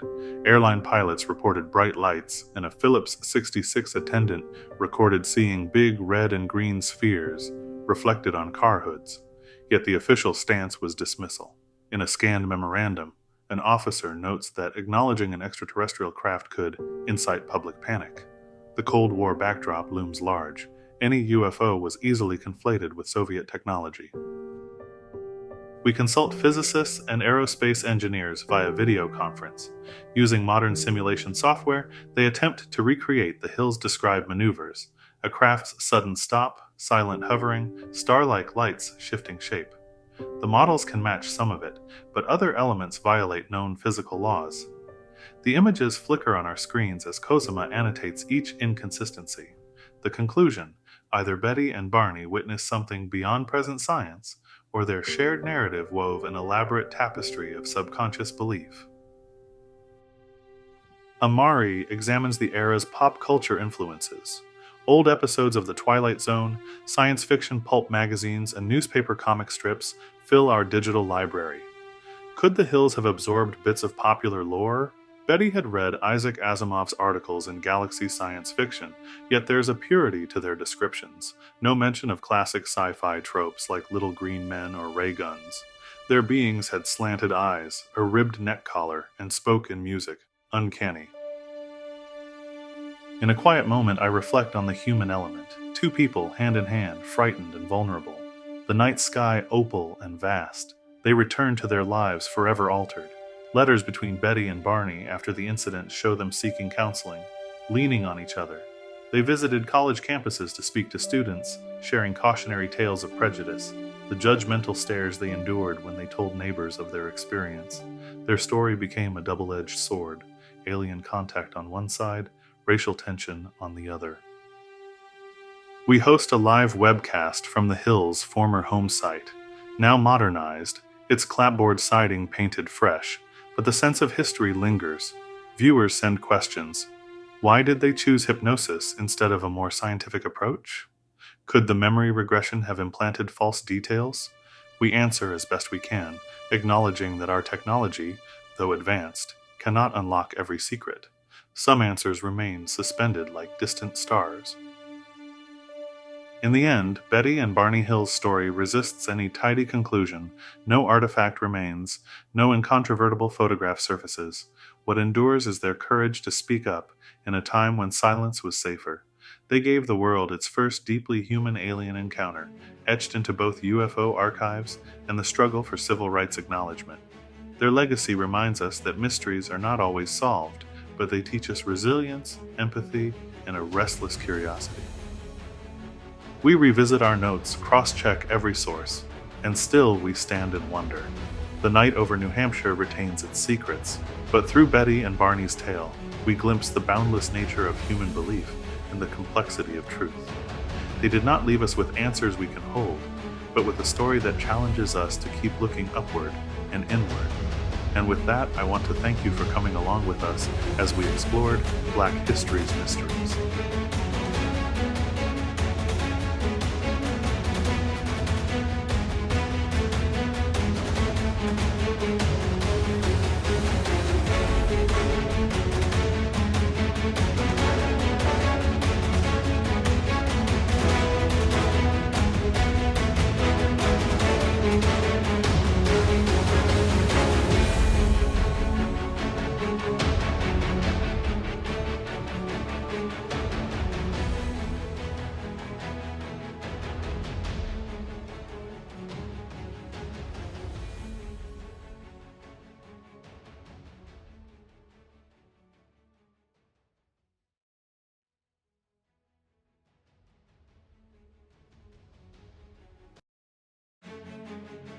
Welcome to Black History's Mysteries, a show dedicated to uncovering the often overlooked achievements, forgotten people, and pivotal events that have shaped African American and African history.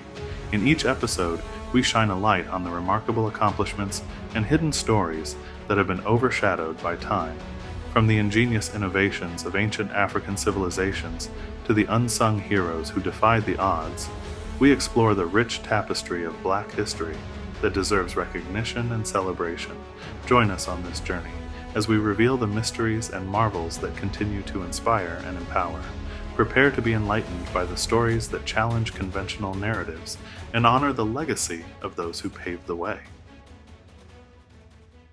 On this episode, we shine a light on the Tulsa Race Massacre, which has been historically undertaught and even silenced in schools, with some arguing that this is due to a desire to avoid acknowledging the event's painful racial implications. Today we learn. I stand before you tonight under the glow of studio lights, yet my heart is with the embers of Greenwood's worst day. In 1921, a thriving black community in Tulsa, Oklahoma, known then as the Greenwood District, was reduced to ash and sorrow in less than 24 hours. From that tragedy, only a handful of photographs survive. One image in particular haunts me, a lone, hooded silhouette emerging from swirling smoke. No face, no identity, just a figure cloaked in shadow. We may never know who that person was, but tonight, with my teammates Kozuma and Amari at my side, we will journey into the past to honor a story that has never truly been told. The carnage of May 31st and June 1st, 1921, was unlike anything Tulsa had ever seen. White mobs, armed with guns and torches, razed more than 35 city blocks. Over 1,200 homes and businesses lay in ruins. Estimates vary, but historians agree that at least 300 black Tulsans lost their lives, and nearly 800 were injured. Thousands more were forced into hastily arranged camps, their possessions stolen or destroyed. Writing this with modern eyes, satellite maps, forensic tools, digital archives, it still feels unimaginable that this atrocity was carried out on American soil. We owe it to the victims to confront that horror head-on. My name is Carlton Payne III. I am a researcher, investigator, internet sleuth, and computer scientist. Together, we will explore the mysteries and try to uncover answers into a forgotten past. That hooded figure in the photograph, no one has ever identified them. Were they a survivor, stumbling from the flames, a witness, frozen in shock, or perhaps one of the arsonists, lingering in the haze after unleashing violence?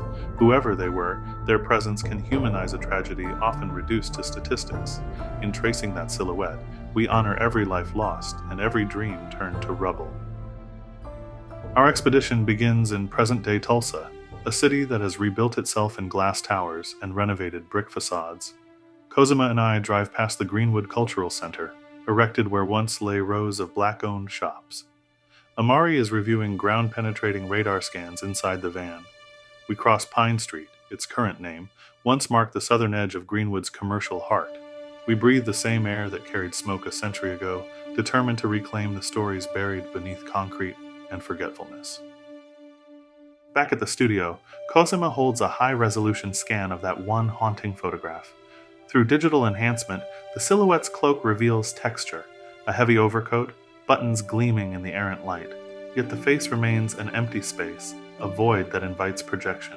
We zoom in, adjust contrast, apply infrared filters. Each pass yields new shadows, but no answers. In 2025, we have technology our forebears could not have imagined. AI pattern recognition, pixel-level deblurring, yet some mysteries resist even our most advanced tools. We journey next to the National Archives in Washington, D.C., rifling through records filed under Race Riots, 1921, Tulsa. Federal troops reported their own observations, but official paperwork omits any description of a lone figure in a hooded cloak. Instead, we find testimonies from survivors, diaries smuggled out of refugee camps, letters never mailed, and news reports sanitized by local newspapers. At the Oklahoma Historical Society, we unearth an old sheriff's ledger, noting unidentified person seen amid ruins. The ledger doesn't say who, but it confirms that someone noticed that silhouette even back then. In Greenwood's present-day neighborhood, we conduct interviews with descendants of those who lived through the massacre. Ms. Davis recalls her grandmother's voice trembling as she described a mysterious witness emerging from the smoke. The cousin's family legend speaks of a man in a hood who guided fleeing residents to safety. We cross-reference these recollections with genealogical databases, seeking any name that might match. Yet amid the grief and pride, the identity remains cloaked in rumor and fragmented memory. We assemble the theories. One suggests the figure was a black contractor named Samuel Green, rumored to have stayed behind to salvage valuables and got caught in the inferno. Another posits a white National Guard member who lingered for reasons unknown. A third whispers of a woman in disguise, trying to rescue children hidden in the alleyways. Each scenario carries merit and heartbreak, none can be proven, and so the silhouette endures as an emblem of all who survived and those we will never know. Turning to our computer lab, I deploy an AI-driven facial reconstruction algorithm. Using other 1920s photos from Greenwood residents, we feed the system dozens of faces to train on period-accurate features. Then we let it work on the silhouette. The result is a blurred human outline, half-formed, neither male nor female, too uncertain to assign even a skin tone. We consult Cosima, our expert in AI ethics, who reminds us that forcing a face onto a missing person can erase their story rather than uncover it. We abandon the idea, respecting the mystery. Amari leads a drone survey over the original Greenwood site, now partly covered by schools and parking lots. Using LiDAR, we detect ground anomalies suggesting foundations of long-gone buildings. We recover fragments of charred brick and twisted metal. In one kneeling excavation, I hold a rusted buckle, a relic from a uniform perhaps. We photograph it, catalog it, leave it where we found it. We come not to plunder, but to bear witness. The air feels alive with echoes of footsteps, of panicked cries, of hushed prayers for deliverance. In the Tulsa Historical Museum, we stand before an exhibit of artifacts donated by survivors: a scorched pocket watch, a singed prayer book, a shoe buckle bearing a monogram I can no longer make out through the glass. These objects bear silent witness. They didn't belong to that hooded figure, at least none we can identify, but they remind us why we search. For every artifact preserved, 100 more lie in private attics, in landfill pits, in the hearts of families who deemed them too painful to share. As evening falls over modern-day Greenwood, I reflect on what we have discovered and what remains hidden. That lonely silhouette, its identity eludes us, becomes a symbol of collective memory. In its blank face, we see ourselves as both witnesses and inheritors of a legacy too often forgotten. The mystery of who stood amid the burning streets invites us to confront the violence of the past and the resilience of those who endured it. We will never point to a name and say, "There stands our person," but that is not the failure of our quest. Instead, the silhouette has taught us humility, that some stories cannot be wrapped in neat conclusions. They drift through time like smoke, shaping us even when the details vanish. In searching, we have found testimonies, artifacts, memories, fragments that together form a mosaic of Greenwood's spirit. Tonight, we leave you with more questions than answers. Who was the shadowy figure in the Tulsa race massacre photo? Perhaps a rescuer, a victim, a silent guardian, or perhaps all of us, each time we choose to remember instead of forget.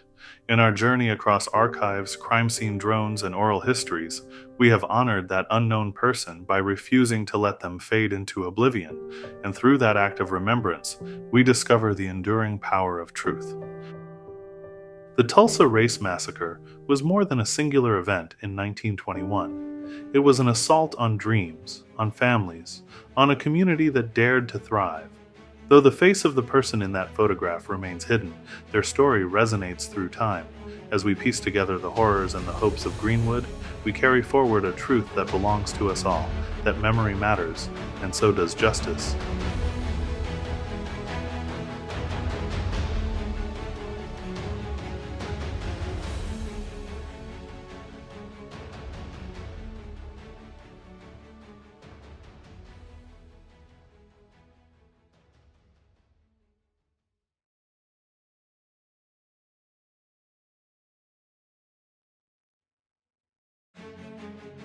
Welcome to Black History's Mysteries, a show dedicated to uncovering the often overlooked achievements, forgotten people, and pivotal events that have shaped African American and African history.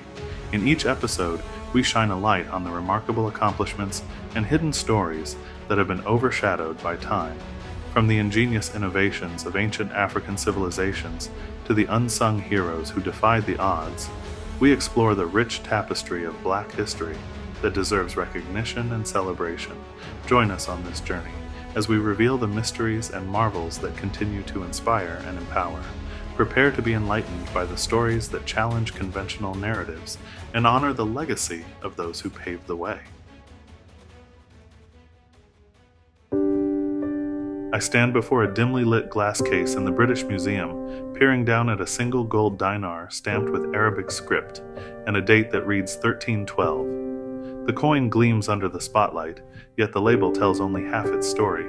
It once jingled in the purse of Mansa Musa, emperor of the Mali Empire, the richest man the world has ever known.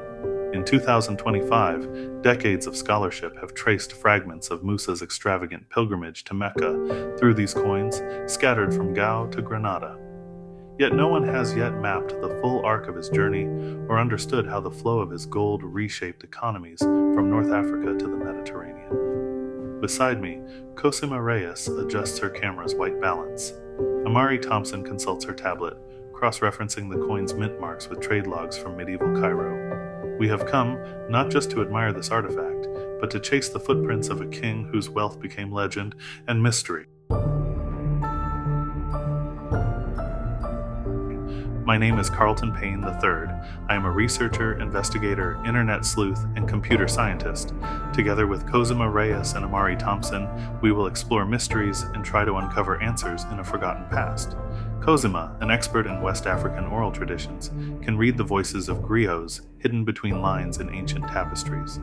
Amari, our digital archivist and economic modeler, transforms dusty medieval manuscripts into interactive maps of supply chains. Armed with satellite imagery, spectral imaging scanners, and AI-driven currency analysis, we intend to reconstruct Mansa Musa's pilgrimage route, assess his economic impact, and perhaps glimpse the man behind the myth. Our first stop is Timbuktu, once the jewel of the Mali Empire. At the Ahmed Baba Institute, we sift through crumbling parchments, ledgers, waqf deeds, and Quranic commentaries dated to the early 1300s. Most scholars believe these documents were penned after Musa's reign, but Cosima has identified a margin note in a legal contract, sent by order of the King of Mali, gold at the shore of the sea. It hints at transactions along the Atlantic coast, far from any Hajj itinerary. We scan the note with ultraviolet light, revealing an erased line that reads, "He who holds the golden throne sends messages to all corners of Dar al-Islam." Could Mansa Musa's agents have established trade outposts as far west as present-day Senegal? The thought quickens our pulse. In that fleeting phrase, we glimpse a merchant empire that leaps well beyond tales of pilgrimage. Born around 1280 as Musa Keita, he ascended the throne in 1312 after the king, often identified as Abu Bakr II, vanished on a maritime expedition across the Atlantic. According to oral tradition, Musa inherited an empire rich in gold mines, salt caravans, and fertile fields along the Niger River. In cities like Niani and Kangaba, his name became synonymous with abundance. Coins, ivory, textiles, and scholars flocked to his court. But Musa was no mere spender. He reorganized tax systems and endowed mosques from Gao to Sijil Masa. In our investigation of Mali's early tax registers, some surviving only as references in Moroccan chronicles, we see careful entries: 50 mithqals of gold from the Kouri mines, 100 from the salt caravans of Tagaza. The emperor was redistributing wealth, forging alliances with Berber traders, and knitting an empire that stretched from the Atlantic to the Sahara's edge.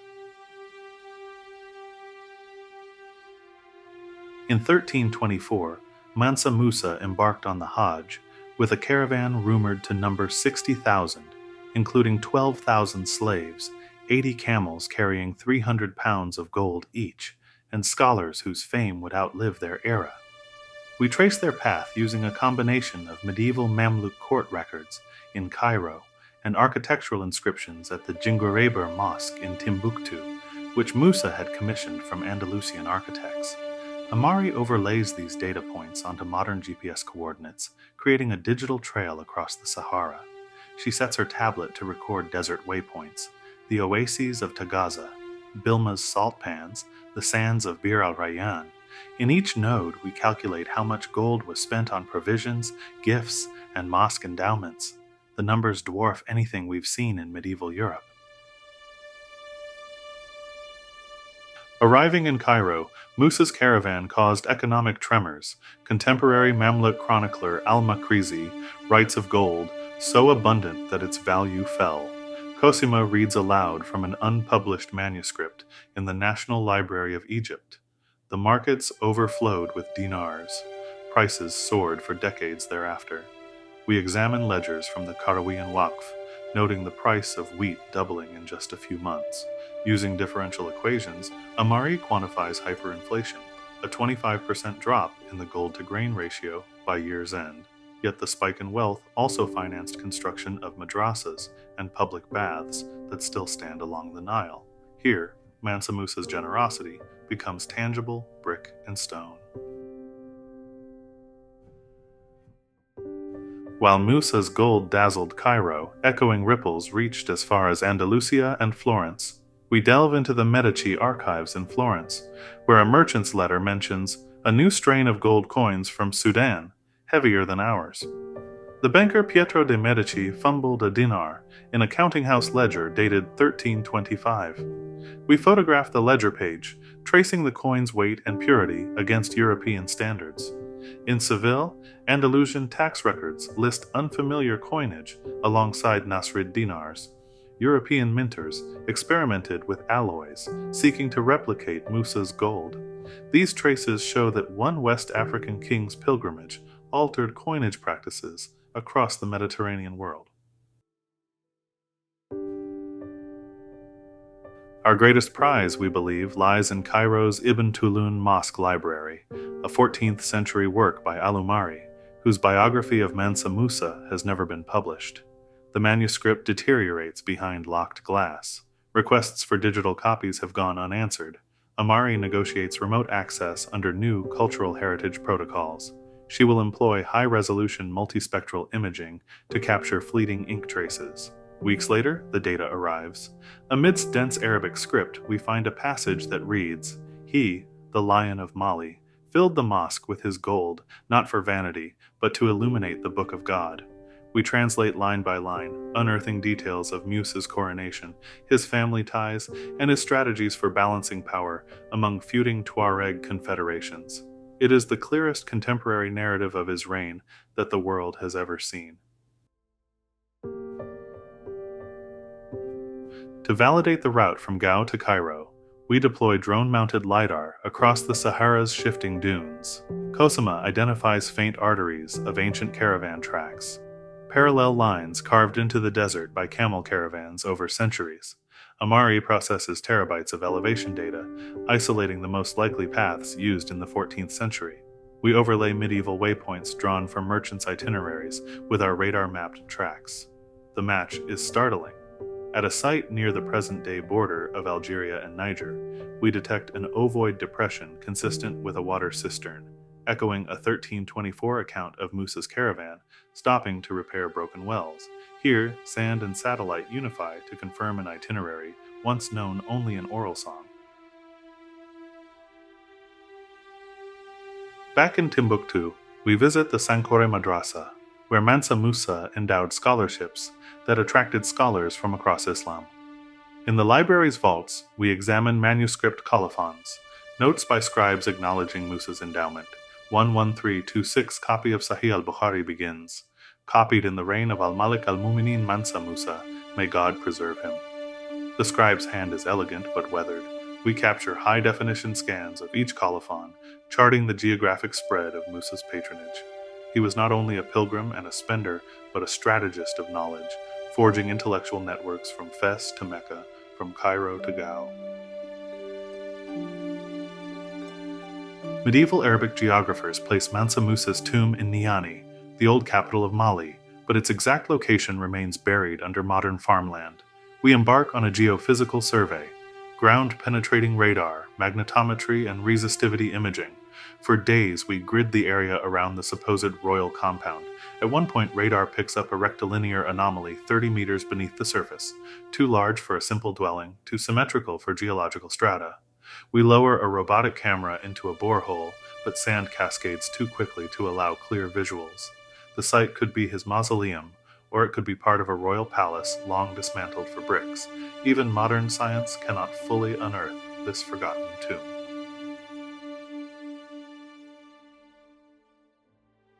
In our lab at Oxford, Amari feeds the data, gold shipments, market prices, caravan sizes, into a custom economic model. we simulate the Mali Empire's gross domestic product before and after the Hajj. The model reveals that Musa's pilgrimage generated a temporary boom in trade, but also seeded permanent roots linking West Africa to North African markets. By adjusting parameters for caravan frequency and gold hoarding, we see how his policies strengthened Mali's economy for generations. Though individual coins melted into foreign mints, the knowledge of Mali's wealth endured, attracting Andalusian geographers and Venetian mapmakers to sketch the outlines of Timbuktu and Gao. We have traced Mansa Musa's route with unprecedented clarity, measured his economic impact, and uncovered al-Umari's long-lost narrative. Yet many questions remain. Was the mysterious tomb we detected truly his final resting place? How did Musa manage internal dissent among the empire's vassals after he returned from Mecca? Did he issue directives for gold mining that lasted centuries, or did those fields deplete soon after his death? History offers tantalizing fragments, but the full picture eludes us, an emperor enmeshed in a web of legends, savings, and shifting sands. Back in our London office, Cosima is composing an illustrated anthology of West African oral poetry, blending griot recitations with our archive images. Amari is finalizing a VR reconstruction of the 1324 caravan, complete with soundscapes of creaking camel harnesses and desert winds. I will soon present our findings at the International Conference on Pre-Modern Economies, challenging scholars to reconsider the scale of medieval African wealth. We may never hold Musa's scepter or stand at his tomb, but by illuminating the roots he forged, in gold, in scholarship, and in faith, we breathe life into a story too long relegated to footnotes. In Mansa Musa's legacy, we find not just the echo of gold, but the enduring power of connection across continents and across time.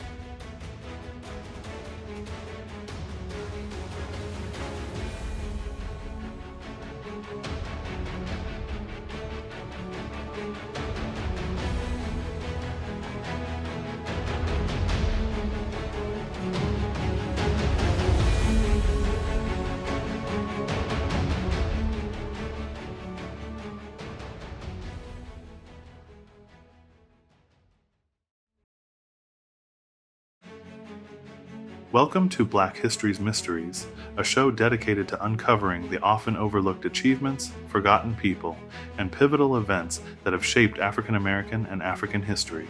In each episode, we shine a light on the remarkable accomplishments and hidden stories that have been overshadowed by time. From the ingenious innovations of ancient African civilizations to the unsung heroes who defied the odds, we explore the rich tapestry of Black history that deserves recognition and celebration. Join us on this journey as we reveal the mysteries and marvels that continue to inspire and empower. Prepare to be enlightened by the stories that challenge conventional narratives and honor the legacy of those who paved the way.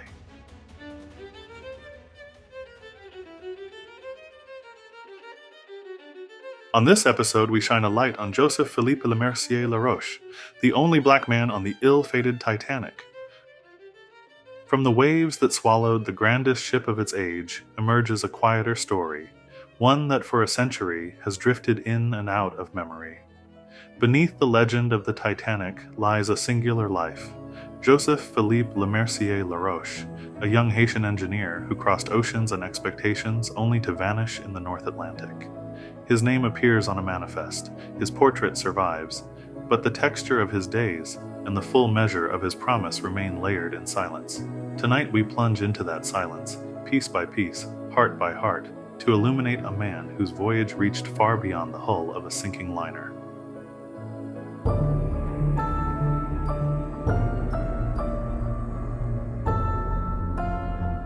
My name is Carlton Payne III. I am a researcher, investigator, internet sleuth, and computer scientist. Together we will explore the mysteries and try to uncover answers into a forgotten past. Alongside me are my colleagues Cosima and Amari, probing archives, scanning old newspapers, and bringing modern tools to bear on century-old riddles.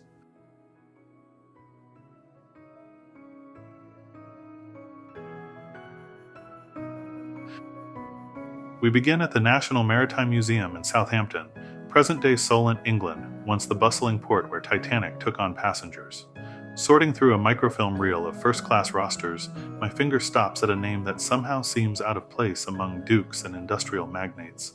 Joseph-Philippe Lemercier Laroche. I lean in, scanning the faint columns beside his name. Engineer. Haiti. My heart quickens as I ask Cosima to scan the register at higher resolution. Lines blur under the magnifier until they resolve. Cabin C-16, fare paid, route Paris, Cherbourg, Southampton. A Haitian engineer crossing the channel for an unknown reason, stepping onto the world's grandest vessel. The mystery tugs at me. In modern-day Cap Haïtien, formerly Quartier Morin, we stand before the peeling facade of the house where Laroche was born in 1886. We map its crumbling plaster walls and imagine barefoot children racing through its courtyard. Amari photographs local records, while I consult an online Haitian civil registry. We uncover his father's notarial documents, showing a modest landholding and a family determined to educate their children.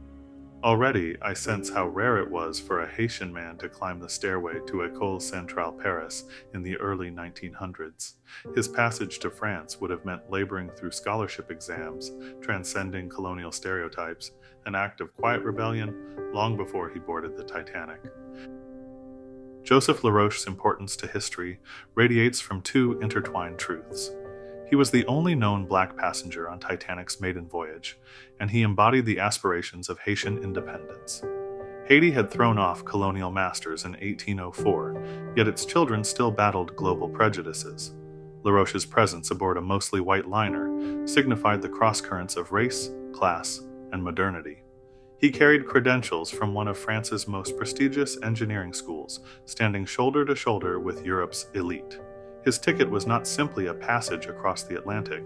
It was an announcement that a son of Haiti belonged in that world of steel and steam. We retrace his boyhood through letters his mother penned in French, a language inherited from Haiti's complex colonial past. In a Paris archive, I scroll through digitized microfilms of Le Moniteur Haïtien, finding notices of Laroche's academic triumphs. A proud community celebrated his acceptance into École Centrale. I can hear the rustle of palm fronds back home, daydreaming of his return as a beacon of advancement. These letters, rescued by a relative in Port-au-Prince, eventually found their way online. Amari downloads high-resolution scans, while Cosima circles the margins for notations that hint at family pride and anxiety about sea travel. In Paris, circa 1907, Laroche walks the boulevards in a tailored jacket, carrying blueprints for mechanical works. Using Baedeker guides and modern mapping apps, we overlay his likely route from Montparnasse to the Central School on Rue Claude Bernard. Old postcards show the gas lamps lining the streets he traversed. I cross-reference student directories and find his photograph in the school yearbook, framed by classmates whose names I track down through LinkedIn and Facebook groups dedicated to historical engineering societies. These digital sleuthing methods bring his campus life into sharper relief than any dusty file. His marriage to Juliette Lafargue in 1910 in Lyon, now part of Auvergne-Rhône-Alpes, appears in a digitized municipal register. They welcome daughters Louise and Marguerite with joy and trepidation. I discover Juliette's own notes on the family's plans to return to Haiti, their desire to build manufacturing infrastructure back home. The project stalled. Economic pressures and racial barriers in France limited Laroche's commissions. A collection of his undelivered letters hope for contracts in Dakar and Abidjan, but those possibilities remain unfulfilled. Instead, he boarded the Titanic in April 1912, his family underinsured and eager to seek new prospects in Port-au-Prince. At the Southampton embarkation dock, now part of a modern cruise terminal, we stand where Laroche climbed the gangway. Flagpoles still billow in the breeze. I scour the White Star Line's online archives for photographs taken that April day, pausing on an image that includes a cluster of third-class passengers, Juliette and her daughters, smiling beside a wrought iron railing. A faded caption reads, "The Laroche Family." No image of Joseph appears, but I can almost hear his laughter echoing in the salt air as he bounds toward his berth. The collision at 11:40 p.m. alters everything. We reconstruct the timeline using testimonial databases, survivor statements from Juliette, preserved in the British Board of Trade Inquiry transcripts, now available on government websites. She recalls seeing Joseph in the first-class smoking room, his hand pressed to his brow in worry. He offers a white life belt to a gentleman hesitating by a descending boat. He never returned. Moments later, the ship's stern lifts, and he's engulfed in steam and darkness. No body was ever identified. We stand at point of oblivion on the dock, poring over hydrographic maps that chart where his remains likely vanished beneath the waves. Juliet and the girls survive aboard Lifeboat 4, which reaches Carpathia at dawn. Their relief is tempered by news that Joseph is missing. Back in Haiti, the family home welcomes them with open arms, but an emptiness lingers. We locate a commemorative plaque in Cap Haitien erected by local patriots. It names Joseph LaRoche alongside national heroes. Yet on nautical memorials in Halifax, Nova Scotia, his name does not appear. No inscription marks his passing. The world's greatest ship took his story deeper into obscurity, even as it preserved the greater tragedy. Turning to the internet, we scour genealogical platforms like Geneanet and Ancestry, correlating census returns from Port-au-Prince with shipping manifests. We contact Haitian cultural societies on Facebook and Twitter, unearthing scanned letters from a cousin who mentions his father's brilliant mind and stern pride. We subscribe to academic mailing lists and join Slack channels for Titanic enthusiasts, exchanging notes on coded postcards and rare stereographs. Across blogs dedicated to Black diaspora history, we find spirited debates about his legacy. Some question why his story is not more widely known. Others speculate on lost personal effects that might surface at an estate sale. We employ digital forensics to analyze a private collection of photographs offered for sale online. By enhancing grainy images, we spot a worn ring with what looks like an engineer's monogram. Could this have belonged to LaRoche? We cross-reference with his surviving correspondence, where he mentions a small band gifted by his father. We email the seller, who promises provenance documentation. Meanwhile, a 3D scanning project in Pointe-à-Pitre compiles survivors' testimonies into a virtual reality recreation of Titanic's decks. Slipping on a headset, I search for Joseph among the shadows of the grand staircase. Our digital archives grow richer each day. We overlay passenger data with burial records from Halifax to confirm that no unidentified black man drowned that night. We comb through U.S. newspaper archives, the New York Times, Philadelphia Inquirer, looking for LaRoche, Haitian, Titanic. We discover a brief mention of Juliet's arrival, but Joseph is never named. That omission becomes its own enigma, a reflection of the world's blind spots. We code these findings into a public database, tagging them number Black Titanic Pioneer, so others can build on our work. Piecing it all together, I feel Joseph's presence more vividly than ever. His life arcs from Cap Haitien's sunlit streets to Paris's echoing halls, from the elbow room of a reserved engineer's study to the desperate scramble for lifeboats on a sinking deck. His dreams of forging industry in Haiti, of raising his daughters in prosperity, flickered and died in the shark-infested waters of history. Yet his story endures, in letters and plaques, in the digital footprints we continue to trace. The greatest mystery remains how memory nearly forgot him.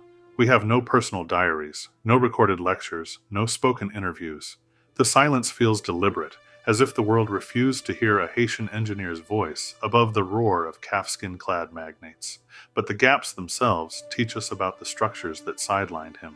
The absence of his name on public memorials reminds us that history often honors some lives and abandons others. Our research, our very questions, begin to fill those voids.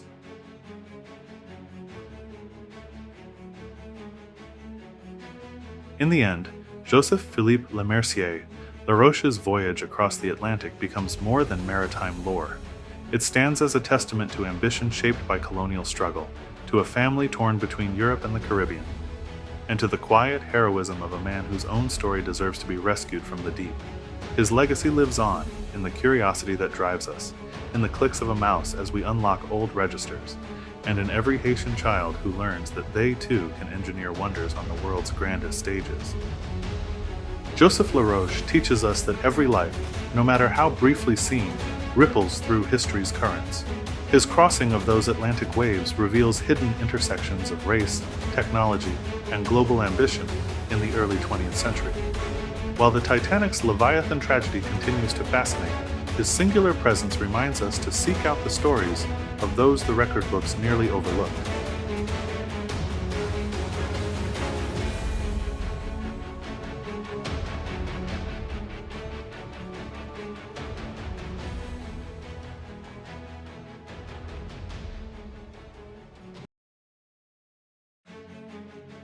Welcome to Black History's Mysteries, a show dedicated to uncovering the often overlooked achievements, forgotten people, and pivotal events that have shaped African American and African history.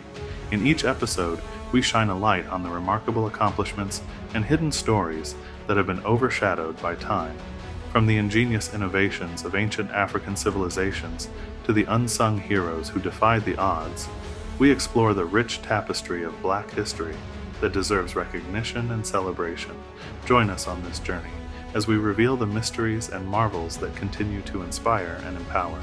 Prepare to be enlightened by the stories that challenge conventional narratives and honor the legacy of those who paved the way.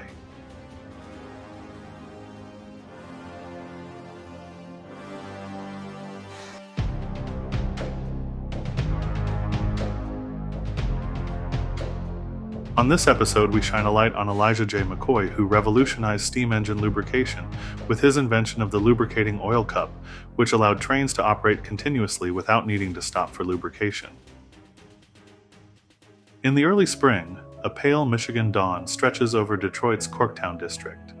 I stand before an unremarkable asphalt lot, the ground where Elijah McCoy's workshop once rose like a temple to invention. In October of 1911, that workshop, known in its day as the McCoy Steam Engine Works, went up in flames, consuming untold treasures of mechanical ingenuity. Among the charred timbers and melted brass vanished the original design sketches for a self-regulating lubrication valve that McCoy had perfected decades earlier. Today, only a faded photograph hints at what was lost, yet Kasama, Amari, and I feel the pull of history's unanswered questions. Where did those drawings go? Could they lie hidden in a forgotten archive, jammed between ledger books in some dusty corner of an industrial museum?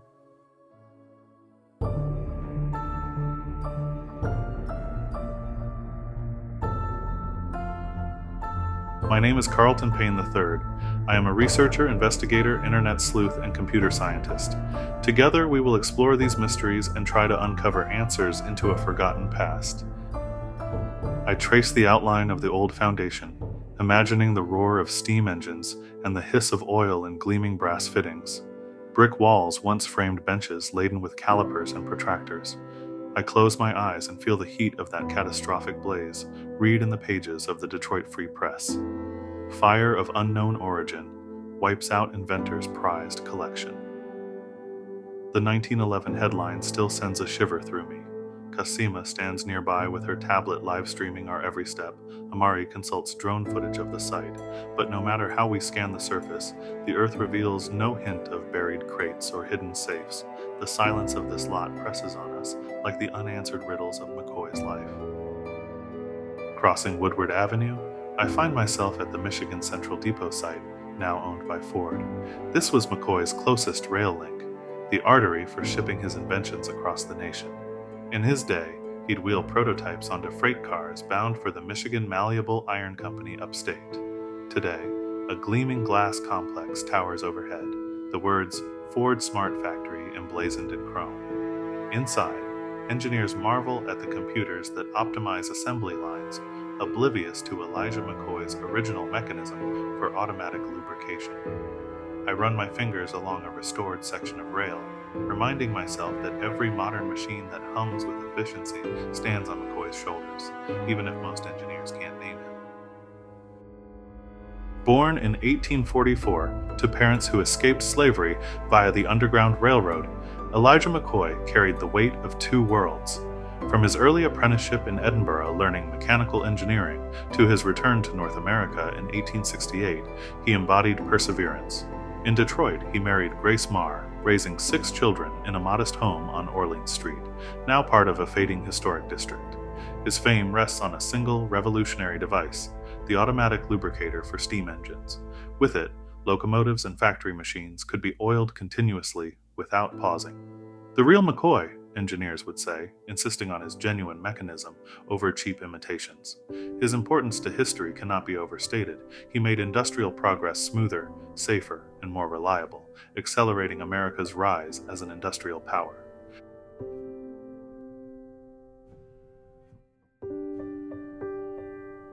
Beyond the trademark lubricator, McCoy amassed nearly 50 patents over his lifetime. In 1872, he secured his first, the lubricating cup that fed oil by gravity into steam engines. Later, he patented an improvement in 1878 that used a spring-loaded piston, enabling precise oil flow under varying pressures.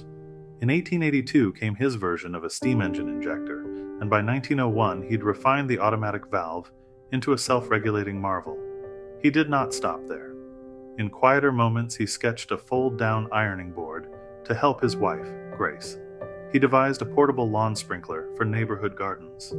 He dreamed of flame-resistant safe doors, and even experimented with coupling systems for railway cars. Each patent, beautifully drafted by McCoy's own hand, showcased his restless ingenuity and underscored the tragedy of that 1911 blaze that consumed them. In the cavernous reading room of the Detroit Public Library's Burton Historical Collection, once housed in the old Cass Avenue building, I pore over microfilm reels of the Detroit Free Press and the railway age. Among the wedding notices and shipping manifests, I uncover a tantalizing reference, an editorial from 1894 describing a mysterious mechanical sketch at a trade fair.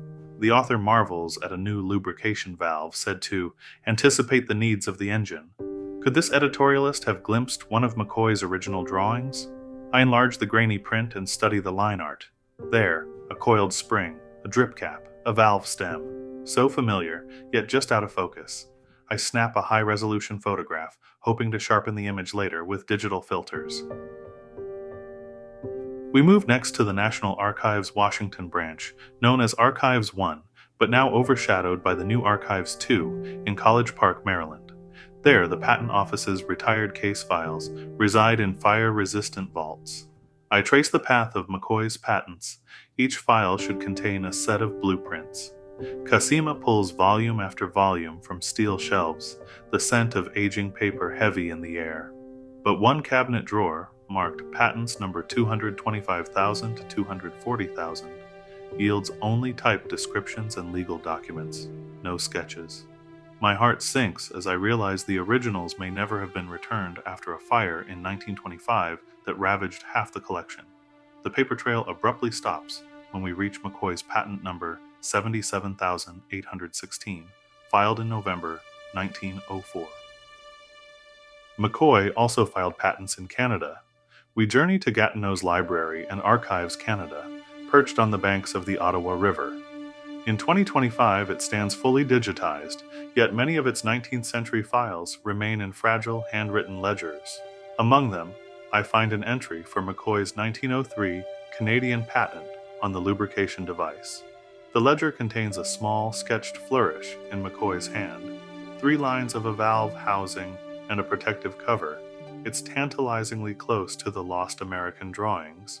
We photograph the page, the grain of the paper visible under ultraviolet light. But beyond this fragment, the ledger librarian shrugs. That's all we have, she says, regret heavy in her voice.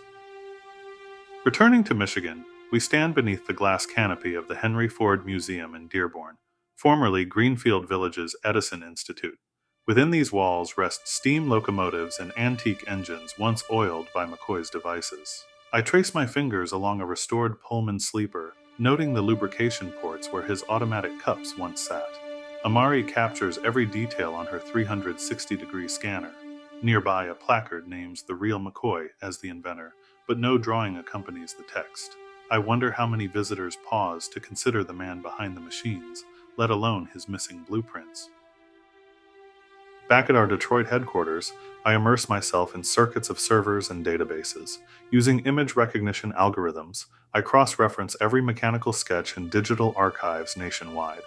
I scour auction sites, private collection databases, and even deep web engineering forums. My program flags a potential match, a blurred line drawing in an 1890s engineering ledger cataloged at a private collector's digital showcase. We dispatch Cosima to negotiate viewing rights. She returns with a single high-res scan, a sectional view of a valve strikingly similar to McCoy's description, but it lacks annotations or signatures. The provenance is murky. Still, it pulses with possibility. Piecing these shards together feels like assembling a puzzle with missing pieces. At Wayne State University's archives, I locate Grace McCoy's personal letters, yellowed and folded. In one, she recounts Elijah's frustration when cheap knockoffs flooded the market. He wrote of secret plans buried safely under the bench, a line I had once entertained as romantic hyperbole, yet she mentions a trap door beneath my sewing cabinet. Could some sketches have escaped the fire by hiding there? I check the house's floorboards, now part of a modern condominium conversion. All I find is dust and empty space. The past taunts us with its silence. Our last hope lies at the Smithsonian's National Museum of American History, which hosts a vault of prototype models. In its climate-controlled depths, I glimpse small brass models of steam valves. One particularly intricate piece matches illustrations I've unearthed. It bears a tiny engraving, E. McCoy, Detroit. My pulse quickens as I refer to the accession ledger. It arrived in 1920, donated anonymously. No one knows where the donor found it. When I open the sealed display case, I see every contour of the mechanism, but the original parchment drawing remains elusive. The model may preserve the shape, but the detailed notes and calculations that defined McCoy's genius are gone. Although the sketches themselves remain hidden, Elijah McCoy's spirit lives on each time a locomotive breathes steam or a factory motor hums under precision lubrication. Today's automatic oilers, used in airplanes, industrial machinery, and even 3D printers, trace their lineage directly to his innovations. At a modern robotics plant in Ann Arbor, I watch robotic arms apply microdrops of synthetic oil to delicate circuits, an echo of McCoy's cup and spring system. Engineers there don't recall the name of the inventor. To them, it's just another lubrication routine. But I know the truth. It is the real McCoy's design, centuries ahead of its time. We return to that empty lot in Corktown as dusk falls. The streetlights flicker on, powered by electric circuits lubricated with modern compounds, far removed from McCoy's raw mineral oil. As the neon glow washes over the asphalt, I realize that some puzzles are meant to remain unsolved. The loss of those original design sketches reminds me that history is fragile. Yet in seeking them out, we have rediscovered McCoy's life, his family's struggles, and the breadth of his creativity.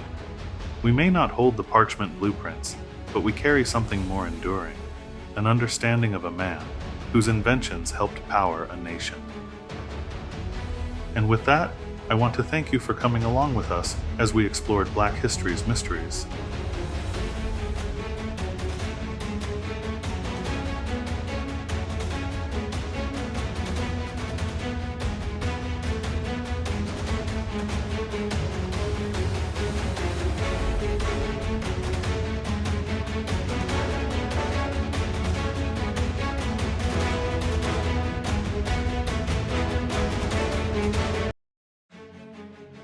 Welcome to Black History's Mysteries, a show dedicated to uncovering the often overlooked achievements, forgotten people, and pivotal events that have shaped African American and African history. In each episode, we shine a light on the remarkable accomplishments and hidden stories that have been overshadowed by time. From the ingenious innovations of ancient African civilizations to the unsung heroes who defied the odds, we explore the rich tapestry of Black history that deserves recognition and celebration. Join us on this journey as we reveal the mysteries and marvels that continue to inspire and empower. Prepare to be enlightened by the stories that challenge conventional narratives and honor the legacy of those who paved the way. On this episode, we shine a light on Bayard Rustin, a key figure in the civil rights era, an architect of peaceful protest. Yet he was forced to labor behind the scenes, often overlooked for his contributions because of his sexuality.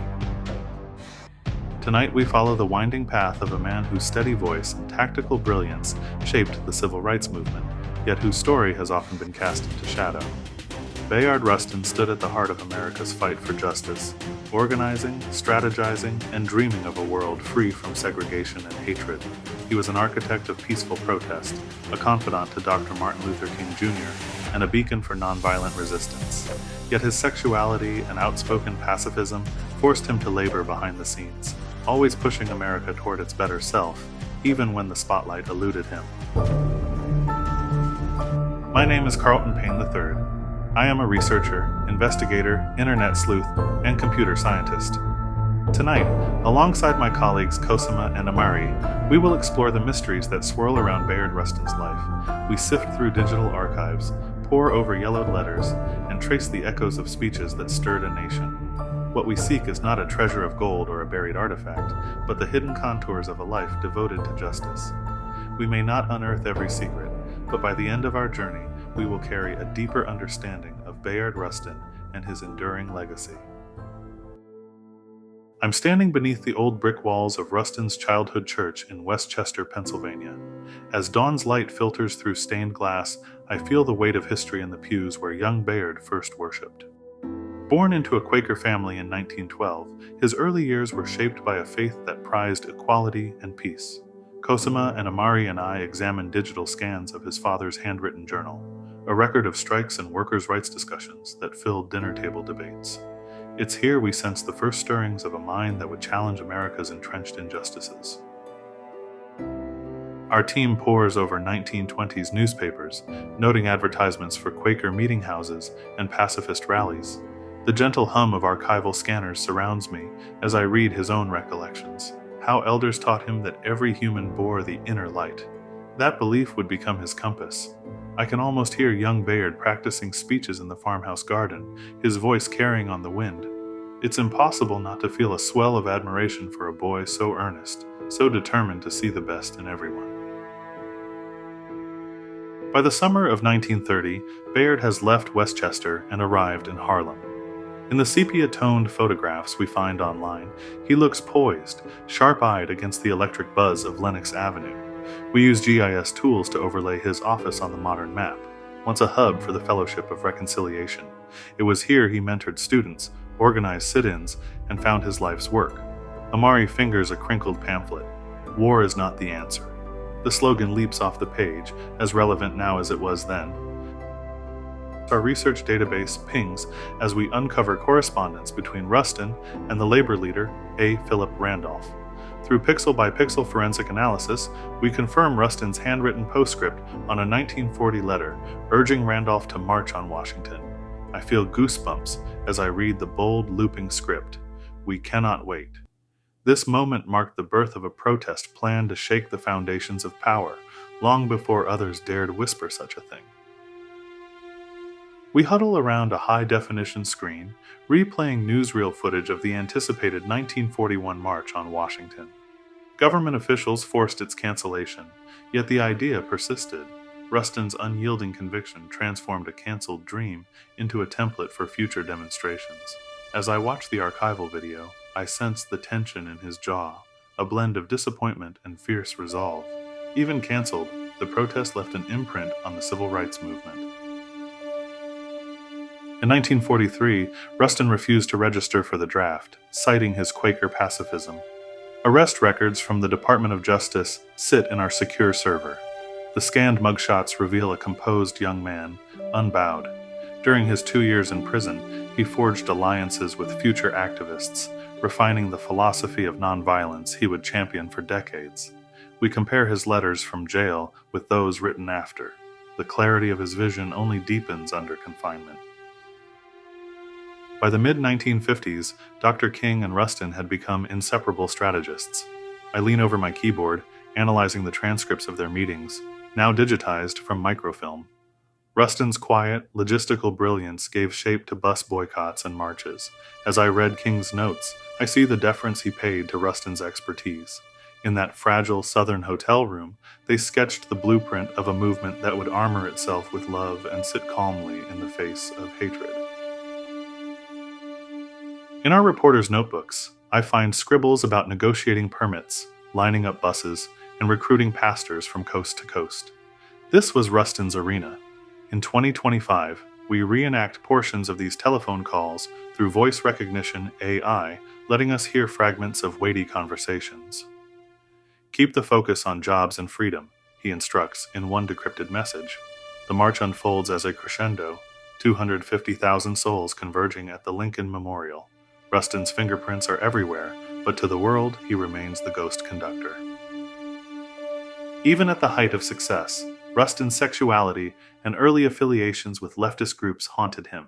Congressional hearings loomed, threatening to tarnish the movement's image. Our team unearths clippings in the New York Post and FBI memos that echo with homophobic slurs and red baiting. I shut my eyes and feel the injustice sting. Here is a man who steered history, now forced to step back so others might step forward. His sacrifice underscores every triumph the movement chalked up. After 1963, Rustin didn't slow down. We track his itinerary across 12 countries: India, Ghana, Nigeria, where he advised leaders on nonviolent resistance. Amari uploads passport stamps and lecture flyers to our shared cloud drive. Each page tells of a man convinced that the struggle for human rights was universal. Standing beside a statue of Mahatma Gandhi in New Delhi, Rustin once felt the weight of shared history, an echo between continents, a testament to peaceful courage. In the 1970s, Rustin emerged as an advocate for gay rights, co-founding the ACLU's Lesbian and Gay Rights Project. We slide open a locked file containing his speech to a San Francisco Pride rally in 1976. The voice is firm, hopeful. The quest for freedom extends to every heart and every union. His courage to stand openly as a gay man in a time of rampant discrimination adds another layer to his legacy, one of unapologetic authenticity. In 1987, Rustin finally received national recognition when Coretta Scott King addressed the Democratic National Convention on his behalf. Our digital timeline highlights this moment in blinking relief. As America's first openly gay presidential speaker, Rustin at last stood center stage. Though his health was failing, his eyes still shone with that familiar steely hope. He died in 1987, leaving behind a blueprint for change that would ripple through generations. Today, we use virtual reality tours to walk through the newly restored Bayard Rustin Center for Social Justice in Westchester. The walls glow with photos and quotations, each one a testament to a life lived in service. While many textbooks skim past his name, our investigation uncovers his threads woven into the fabric of every peaceful protest that followed. We may not solve every mystery. Some conversations remain lost, some papers destroyed, but what emerges is a portrait of unwavering commitment. Bayard Rustin's life was a testament to the power of quiet leadership and steadfast principles. He taught America to march in disciplined silence, to wield love as a weapon, and to place human dignity above personal acclaim. Though he was often relegated to the sidelines, his influence pulsed through every sit-in, every boycott, every march for equality. In tracing his footsteps, from Westchester to Washington, from prison cells to global stages, we uncover not a single buried artifact, but a wealth of revelation about courage, conviction, and the cost of change. And with that, I want to thank you for coming along with us as we explored Black history's mysteries.